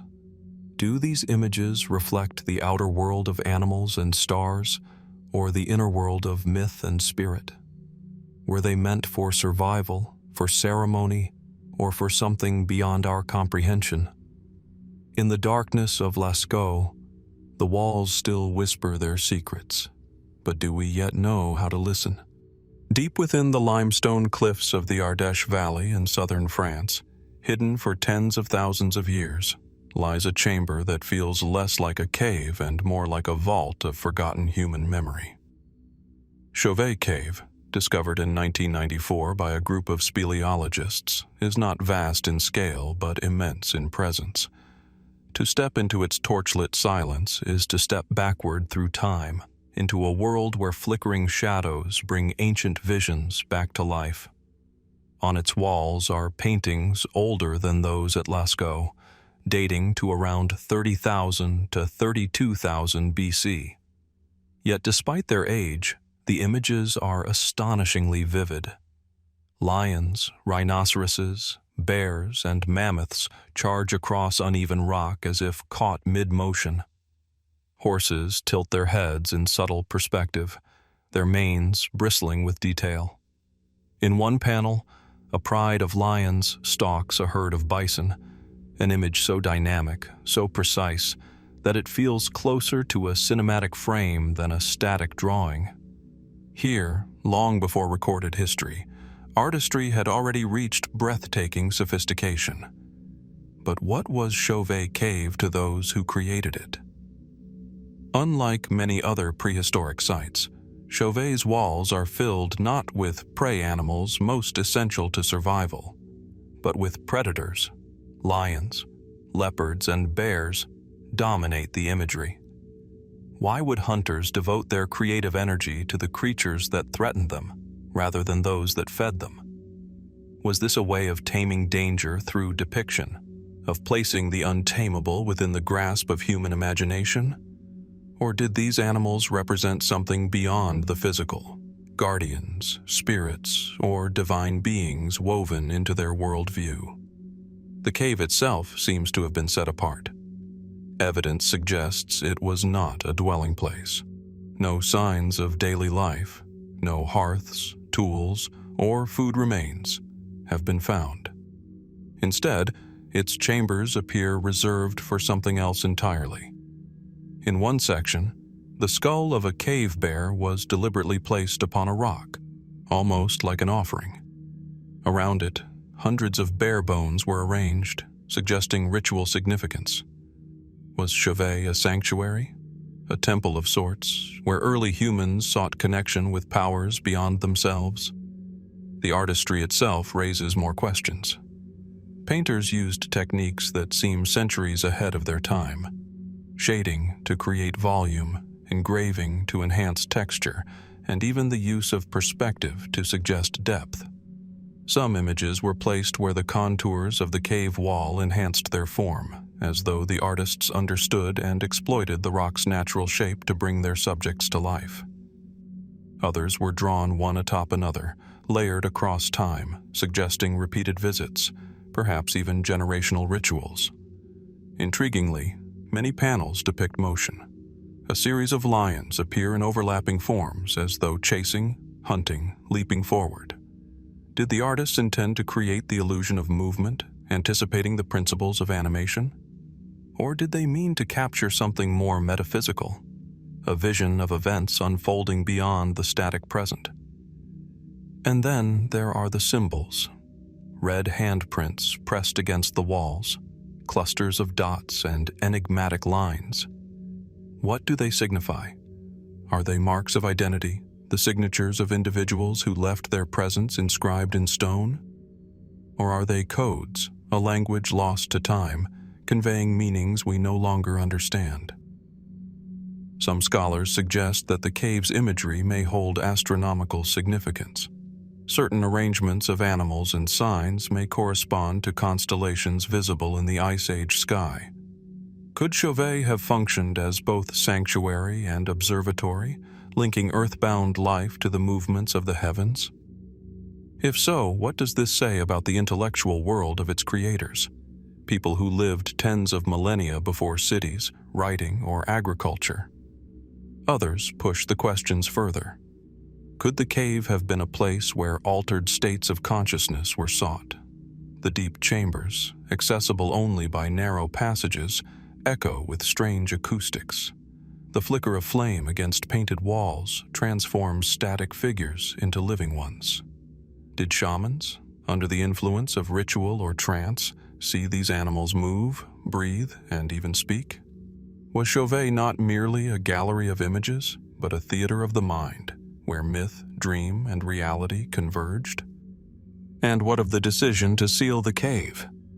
A rockfall closed Chauvet off more than 20,000 years ago, preserving it in darkness until its rediscovery. But was this purely accidental? Or was there intent? Did the people who painted here abandon it, perhaps even deliberately close it, leaving behind a timeless message for no one and everyone at once? Speculation has also reached into the fringe. Some argue that the precision and sophistication of Chauvet's art challenge the conventional timeline of human cognitive development. How could such mastery appear so suddenly? Was there a lineage of art and thought now entirely erased from the record? Others imagine that the cave preserves fragments of myths so ancient that they predate later religious systems, stories of creation, destruction, and the forces that govern existence itself. What remains undeniable is the emotional power of Chauvet. Standing before those walls, even through modern replicas, one feels a strange familiarity, as though these people, separated from us by over 30 millennia, were not strangers but kin. Their hands, their eyes, their visions remain present. The cave collapses the distance between past and present, showing us not just how early humans lived, but how they dreamed. Yet so many questions remain. Were these images born of necessity, of ritual, or of vision? Were they tools for survival, or expressions of belief? Did they mark events of cosmic importance, or moments of personal revelation? And if Chauvet Cave still guards secrets, what might they reveal about the origins of human imagination itself? The silence of its chambers seems to hold an answer, but one that refuses to be spoken. What truths still lie hidden in the shadows of Chauvet, waiting for us to learn how to see them? Deep within the cool, damp silence of ancient caves, far from the daylight of the outside world, human presence lingers in a form both haunting and intimate. On stone walls, beneath layers of mineral deposits and time, are the ghostly outlines of hands, red, black, or ochre silhouettes, some crisp and defined, others faded and smudged, as though dissolving back into the rock itself. These stencils, created by blowing pigment over an outstretched palm pressed to stone, are among the oldest traces of human expression, found across continents and separated by thousands of miles and years. They are striking in their simplicity, yet overwhelming in their mystery. Unlike the elaborate scenes of animals at Lascaux or Chauvet, these images are quiet declarations. I was here. But were they only that? Or did they serve a purpose far deeper, threading meaning between human and world, body and spirit, past and future? The oldest known hand stencils appear in caves in Indonesia and Spain, some dating back more than 37,000 years.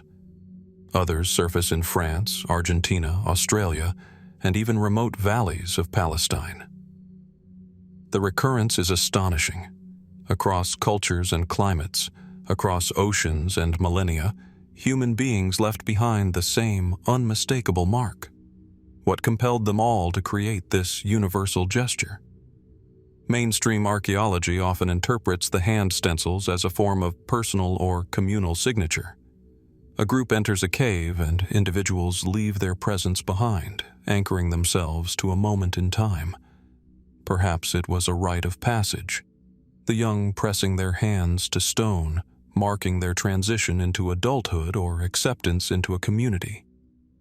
Others suggest that the stencils could be linked to ritual, the act of placing one's hand becoming a symbolic connection to ancestors, deities, or unseen forces. Yet when examined closely, the stencils pose deeper puzzles. Many belong to women, and some to children, challenging the long-standing image of Paleolithic cave art as the domain of male hunters. What does this mean for our understanding of ancient society? Did these spaces belong not only to those who hunted, but to those who nurtured, taught, and guided? Could these stencils represent a more inclusive form of spiritual or communal activity than once imagined? The placement of the hands adds another layer of intrigue. They often appear in clusters, overlapping, as though each new generation added its mark beside the last. Some are positioned high above reachable surfaces, suggesting ladders or scaffolding were used. Others are placed in narrow passages where sound echoes strangely, as if chosen for their acoustic qualities rather than convenience. Were these locations selected by chance, or did they carry sacred or symbolic meaning, places where the living could speak to the spirits through stone? And then there are the missing fingers. Many stencils show hands with digits apparently cut off, bent inward, or absent altogether. Are these images literal, signs of ritual mutilation or injury, or symbolic, gestures representing meaning we cannot decode, perhaps a form of prehistoric sign language? Could these altered hands have been messages, warnings, or even prayers, etched into the very fabric of the cave? The mystery deepens when we consider the extraordinary geographic spread of the phenomenon. How did communities separated by oceans and epochs arrive at the same practice? Was the impulse to press one's hand against stone so universal that it arose independently again and again? Or does it suggest that deep within the human psyche lies a shared instinct to leave behind the imprint of the body, to affirm existence, to speak across time? Some scholars have suggested more speculative interpretations. Perhaps the stencils were part of shamanic rituals, with the hand acting as a conduit between the human and spiritual worlds. Others see them as the first steps toward abstraction in human thought, the idea of reducing the self to a symbol, a flat mark, an essence rather than a likeness. In this sense, the hand stencil might not only represent a person, but the very concept of presence, of being. Fringe theories push even further. A few have argued that the stencils represent early attempts at communication or proto-writing, with different hand shapes and missing fingers forming coded messages. Others suggest connections to astronomical knowledge, speculating that hand clusters could reflect star patterns or celestial events important to ancient people. Though such ideas remain unproven, they remind us that the full spectrum of human imagination, even in the Stone Age, was likely far richer than we can presently reconstruct.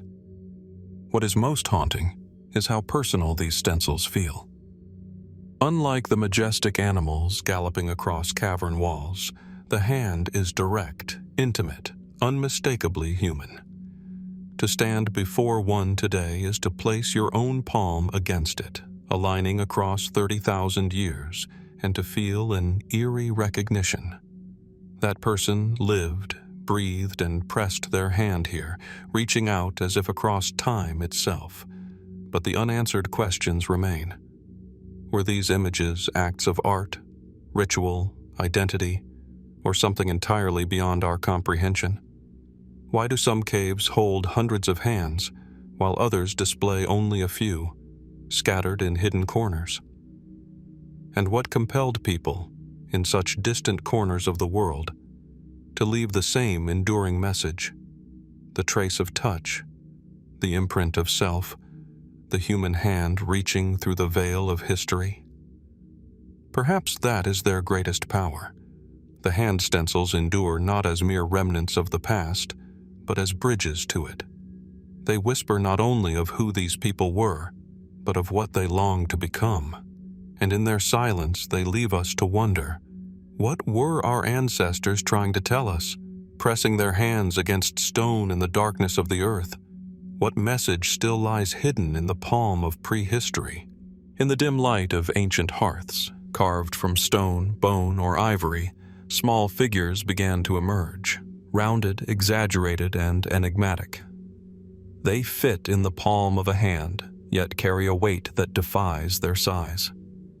Known today as Venus figurines, these artifacts are among the most haunting symbols of the Stone Age, scattered across Europe, Siberia, and parts of the Near East. Their surfaces, worn smooth by time, depict the human form with striking emphasis: wide hips, full breasts, and swelling abdomens. They are figures of fertility, of life itself, yet their true meaning remains shrouded in mystery. The most famous among them, the Venus of Willendorf, was unearthed in Austria in 1908. Barely 4 inches tall, the figure commands attention with its bold contours and faceless head, covered in what could be hair, a headdress, or something else entirely. Other examples, like the Venus of Lascaux or the Venus of Whole Fels, share similar traits: the reduction of limbs and faces, the amplification of reproductive features, and a clear focus on the body as a vessel of creation. Yet the question lingers: were these figures expressions of reverence, or something far more complex? Archaeologists have often interpreted them as fertility symbols, carved to celebrate or ensure the survival of communities in harsh and uncertain environments. Food was scarce, winters unforgiving, and survival itself precarious. To emphasize the body's ability to bear children, to nourish, to endure, may have been a direct response to this struggle. Perhaps these figurines were charms, talismans of hope, carried by individuals or passed down through families, invoking abundance in both the womb and the land. But as we look closer, the interpretations begin to fracture. Not all figurines fit neatly into the category of fertility idols. Some are slimmer, less exaggerated, and even abstract. Others appear decorated, bearing traces of red ochre, which could suggest ritual use or even burial contexts. Were they offerings to unseen powers? Did they belong to the living or to the dead? And why do they appear in such wide geographic distribution, from France to Russia, across thousands of miles and thousands of years? Some scholars suggest they reflect a shared cultural thread among distant Stone Age peoples, a symbolic language that transcended borders. Could it be that, in a world divided by geography, humans independently gravitated toward the same image, the female form, as a representation of survival, continuity, and sacred power? Or does their similarity suggest that these ideas were carried across vast distances, hinting at networks of communication far older and more extensive than we once believed? The figurines also raise questions about identity and perspective. When we look at them today, we impose our modern frameworks: fertility, beauty, symbolism. But what did they mean to the people who created them? Some researchers propose they may represent self-portraits. Without mirrors, ancient carvers might have looked down at their own bodies, producing figures that exaggerate the view of the chest and abdomen while minimizing the face and limbs. If so, the Venus figurines are not just depictions of woman in the abstract, but deeply personal reflections of individual experience. Others, however, see in them echoes of myth and cosmology. Were these figures goddesses, embodiments of Earth itself, long before formal religions took shape? Were they ancestors, immortalized and carried into the future through stone and bone? Or were they teachers, tools for instruction in birth, life, and survival? The silence of time offers no answer, only the stillness of their carved forms. More speculative theories venture even further. Some suggest the figurines encoded astronomical or seasonal knowledge, with their shapes symbolizing cycles of life tied to celestial rhythms. Others argue that their faceless, universal design hints at concepts beyond individuality, perhaps archetypes of humanity itself. And fringe thinkers, gazing upon their strikingly alien shapes, have even proposed connections to forgotten civilizations or contact with beings beyond our world. Though unsupported by evidence, such ideas reflect our deep human need to make sense of artifacts that resist easy explanation. What is certain is the emotional power these figurines still exert. To hold one today, whether in a museum or an excavation site, is to feel a direct link across tens of thousands of years. The figurines are not grand monuments like Stonehenge or the pyramids. They are intimate, portable, made to be held, carried, and touched. In this intimacy lies their mystery. Why did our ancestors pour so much attention, so much meaning into such small objects? And what of the hands that carved them? Each figurine was the work of someone, an artist whose name we will never know, who shaped stone or ivory with skill and care, perhaps while seated near a fire, perhaps while traveling across harsh landscapes. Did they know their work would outlast them, that their creation would whisper through the ages? Or were they simply crafting for the moment, for ritual, for comfort, for reasons now beyond our reach? The Venus figurines remain among the most powerful enigmas of the Stone Age. They speak of life and survival, of ritual and belief, yet their voices are muffled by time. We can interpret, speculate, and imagine, but we cannot truly know. Each figure stands at the intersection of art and mystery, a small sculpture holding vast questions. And so we are left to wonder, were these objects charms of survival, icons of worship, portraits of identity, or something entirely outside our comprehension? What truths lie hidden in their curves, their silence, their enduring presence? Perhaps the mystery itself is their message, that across tens of millennia, the human desire to leave meaning behind has never changed, even if the meaning itself slips just beyond our grasp.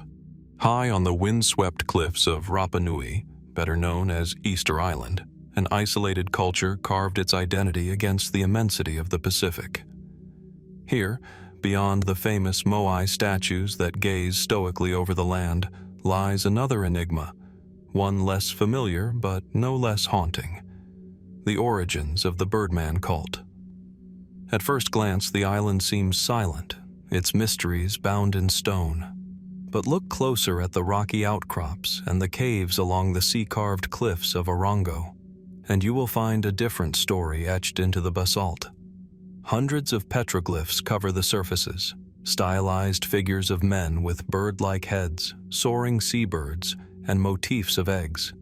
The images appear to merge the human and the avian, hinting at rituals that blurred the line between the earthly and the divine.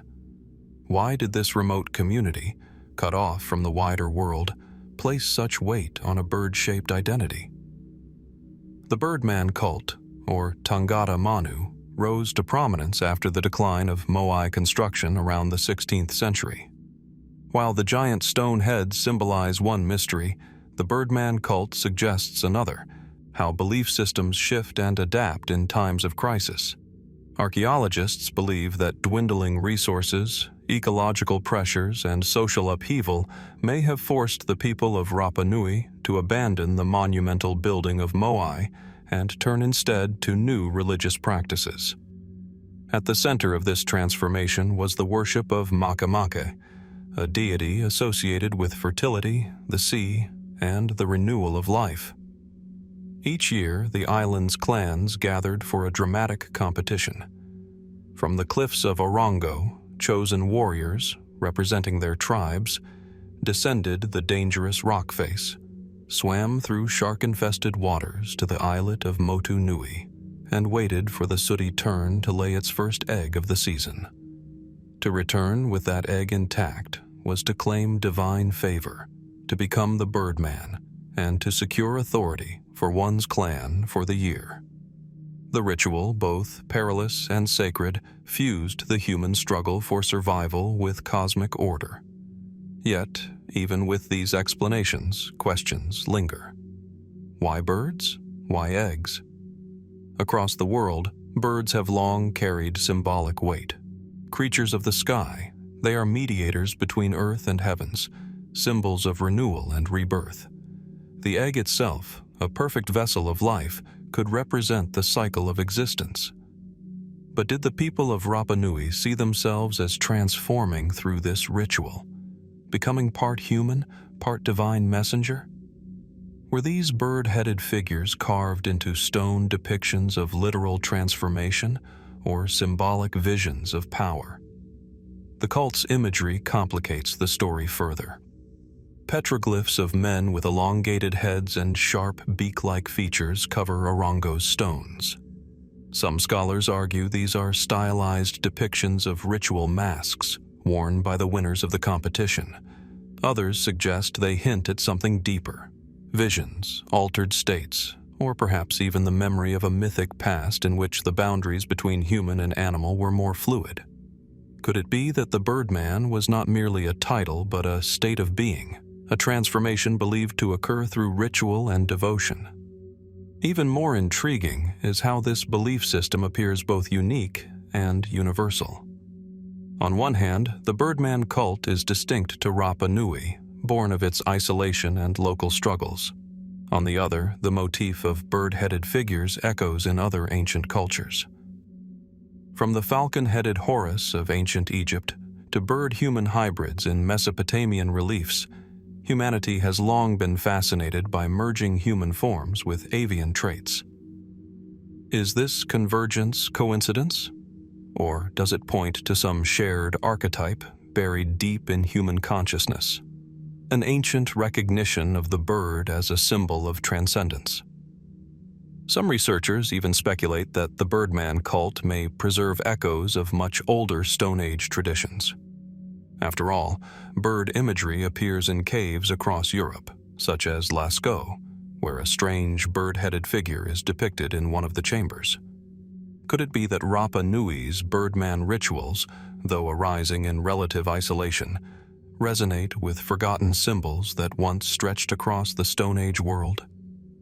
If so, what does that say about the endurance of human myth and imagination across time and geography? Fringe interpretations go further still. Some propose that the bird-headed figures represent beings of another kind. Visitors, perhaps, remembered in mythic form. To some, the merging of human and avian features is too striking to be mere artistic imagination. Yet, mainstream scholars caution against such leaps, emphasizing the context of ecological collapse, cultural adaptation, and the sacred role of seabirds in island life. Still, the fact remains: the Birdman cult, with its strange fusion of human and bird, remains one of the most evocative mysteries of early belief systems. Standing on the cliffs of Orongo today, gazing out toward Motu Nui, where the ritual once unfolded, one can almost feel the tension of those moments. The cries of seabirds fill the air, waves crash against the rocks, and the wind carries echoes of chants long silenced. The landscape itself seems alive with memory. The figures carved into stone endure, their bird-like features watching, waiting, reminding us that what once was may never be fully understood. And so, we are left with a puzzle that reaches beyond Easter Island. Were the Birdman rituals simply an ingenious adaptation to crisis, a way to channel competition into religious meaning? Or were they part of something much older, much deeper, threads of belief stretching back into the Stone Age, binding humanity to the mysteries of the sky. The origins of the Birdman cult remain a question without a final answer, urging us to wonder what truths lie buried in ritual, in myth, and in stone. Beneath the burning sun of the Giza Plateau, three colossal silhouettes rise from the desert floor, timeless, immovable, and endlessly enigmatic. The pyramids of Egypt, icons of human ingenuity, have stood for more than 4,000 years, casting shadows that stretch not only across the sands, but across history itself. Their sheer size and mathematical precision make them one of the most studied monuments on Earth. And yet, even here, where so much has been written and theorized, there remains an unsettling possibility that their origins may stretch back even further than the age of the pharaohs. Mainstream archaeology situates the construction of the Great Pyramid of Khufu around 2500 BC.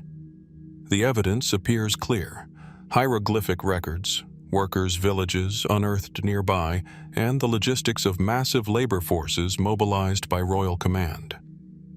These structures were, in this view, the culmination of centuries of architectural evolution, from mud-brick mastabas to step pyramids, finally reaching perfection in Giza's towering monuments.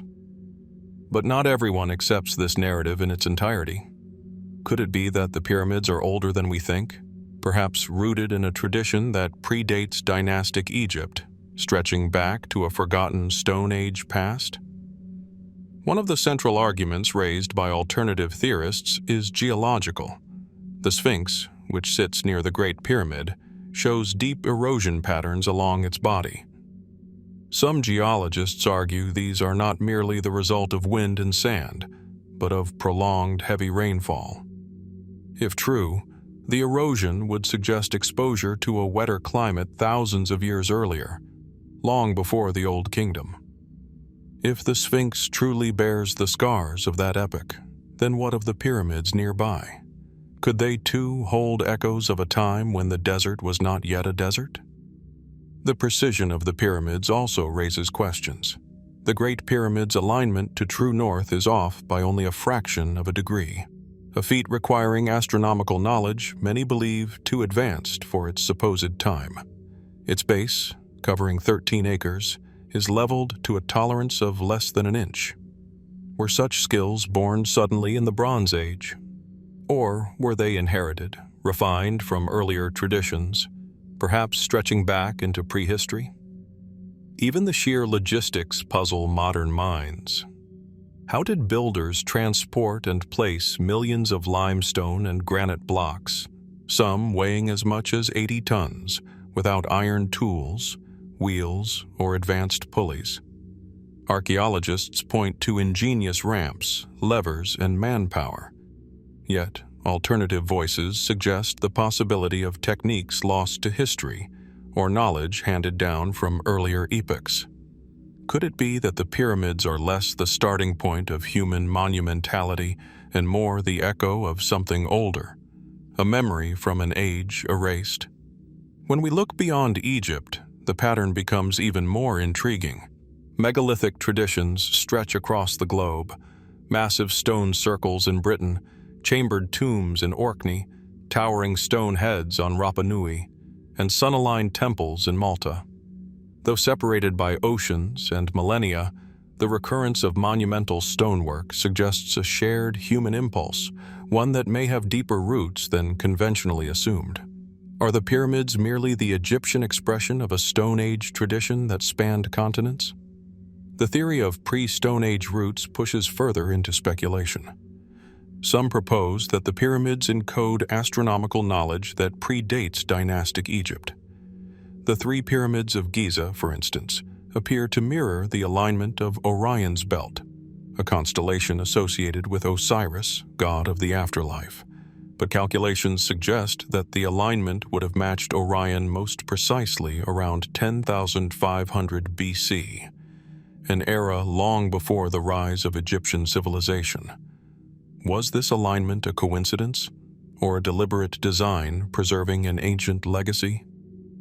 Others note mathematical relationships embedded in the pyramid's dimensions, ratios approximating pi, the golden ratio, and even relationships tied to the circumference of the Earth. Are these simply the product of clever design and coincidence, or evidence of advanced knowledge lost to time? Did the builders of Giza stumble upon universal truths, or were they inheriting remnants of a knowledge system older than recorded history? Of course, mainstream archaeology cautions restraint. Most evidence points to construction under the pharaohs, with inscriptions, burial goods, and worker remains tying the pyramids firmly to the Old Kingdom. Yet even so, the aura of mystery endures. Why were such vast resources dedicated to these structures? Why was their design so precise, so enduring, that they remain virtually untouched by time? And why do their forms resonate with structures across the ancient world, as though whispering of a shared but forgotten origin? Standing before the Great Pyramid, the scale overwhelms. Each block, each joint, speaks of hands that labored, lives that passed, and minds that envisioned something greater than themselves. Yet the silence of the desert offers no final answer. Were the pyramids solely the achievement of one civilization at its height? Or do they stand as guardians of a deeper past, relics of a Stone Age heritage lost in the shifting sands of time? Perhaps the truth lies buried beneath the desert floor, hidden within chambers yet unopened, or encoded in alignments we have not fully understood. Or perhaps the pyramids remind us of something more profound, that every monument, no matter how enduring, is also a question carved in stone, daring us to ask where we truly come from. Would you like me to write the next section transition so the narration flows seamlessly into the following mystery, instead of ending here with a reflective pause? Across the vast plains of ancient North America, where rivers cut deep paths through fertile valleys and towering herds of mammoths once roamed, a quiet drama unfolded, one of survival, ingenuity, and ultimately disappearance. Long before the rise of great cities, before agriculture reshaped the land, bands of hunters thrived here, living alongside some of the most formidable creatures to walk the earth since the Ice Age. They were skilled, resourceful, and resilient. And yet, not long after they appeared, they vanished. Archaeologists call them the Clovis people, named after distinctive stone spear points first unearthed near Clovis, New Mexico. Their fluted blades, finely worked, razor-sharp, have been found across much of the continent, from the American Southwest to the East Coast, and even deep into Central America. These artifacts, dating back roughly 13,000 years, suggest a culture both widespread and remarkably uniform in its craftsmanship. With such tools, they hunted giant sloths, mastodons, saber-toothed cats, and the mighty mammoth itself. But just as suddenly as they appear in the archaeological record, they seem to vanish. Their tools, so distinctive and consistent, are replaced by other technologies. The megafauna they hunted, animals that had dominated the land for millennia, disappear around the same time. Was it coincidence? Or were the fates of the hunters and their prey bound together in a mystery that still unsettles scientists today? One explanation points to overhunting. Armed with sophisticated weapons and organized strategies, the Clovis may have pushed the great herds beyond recovery. A single mammoth could feed dozens of people, and the temptation to harvest these slow-breeding giants may have proved too great. Yet, was it truly possible for small groups of scattered hunters to wipe out entire species across a continent in such a short time? Another theory invokes climate. Around 10,800 BC, the world shifted into a colder, drier period known as the Younger Dryas. Ice sheets advanced, vegetation zones shifted, and the habitats of megafauna collapsed. Perhaps the Clovis people were less victims of their own success than casualties of a changing world. If their prey dwindled and landscapes transformed, their way of life may have unraveled. Some may have adapted, taking up new tools and new hunting practices. Others may have been lost entirely, swallowed by the march of time. And yet, a third possibility lingers, one far more dramatic. Some researchers propose that a cosmic impact, perhaps from a fragmented comet, struck North America near the onset of the Younger Dryas. Evidence of unusual carbon layers, nanodiamonds, and microspherules in soil deposits has been cited as potential traces of such an event. If true, the explosion could have ignited massive wildfires, darkened the skies, and devastated both humans and animals. Was it fire from the heavens, rather than hunger or cold, that brought an end to the great hunters and the beasts they pursued? Still, puzzles remain. The Clovis were not the first people in the Americas. Evidence at sites like Monteverde in Chile suggests human presence thousands of years earlier. Were the Clovis an isolated culture that rose and fell within a few centuries? Or were they part of a broader, longer story of human migration and adaptation across the continent? If they disappeared, where did they go? Did their descendants live on in later cultures, their identity transformed but not erased? Intriguingly, oral traditions among native peoples sometimes speak of giant animals that once roamed the land, of hunts that tested the courage of ancestors, of sudden disappearances and world-changing events. Are these memories echoes of real encounters, passed down across untold generations? Could the stories themselves be the last fragile link to those vanished hunters? Standing on the windswept plains today, one can almost imagine the scene. A group of hunters moving silently across the grasslands, their fluted points glinting in the sun, eyes fixed on the massive shape of a mammoth ahead. The landscape is both familiar and alien, filled with animals now extinct yet marked by human presence. And then, silence. The hunters vanish, leaving only stone tools, scattered bones, and questions that may never be fully answered. Were they victims of their own mastery over nature? Or pawns in a larger drama written by climate and catastrophe? Perhaps both. Perhaps neither. What we know is this: the Clovis people and the megafauna they pursued disappeared together, leaving behind a mystery carved into the very soil of the Americas. And so we are left to wonder, was their disappearance a tragedy of human ambition, a consequence of forces beyond their control, or a chapter of prehistory that conceals something we have yet to discover? Would you like me to write the next section transition so it flows seamlessly into the following mystery, rather than closing here with a reflective pause?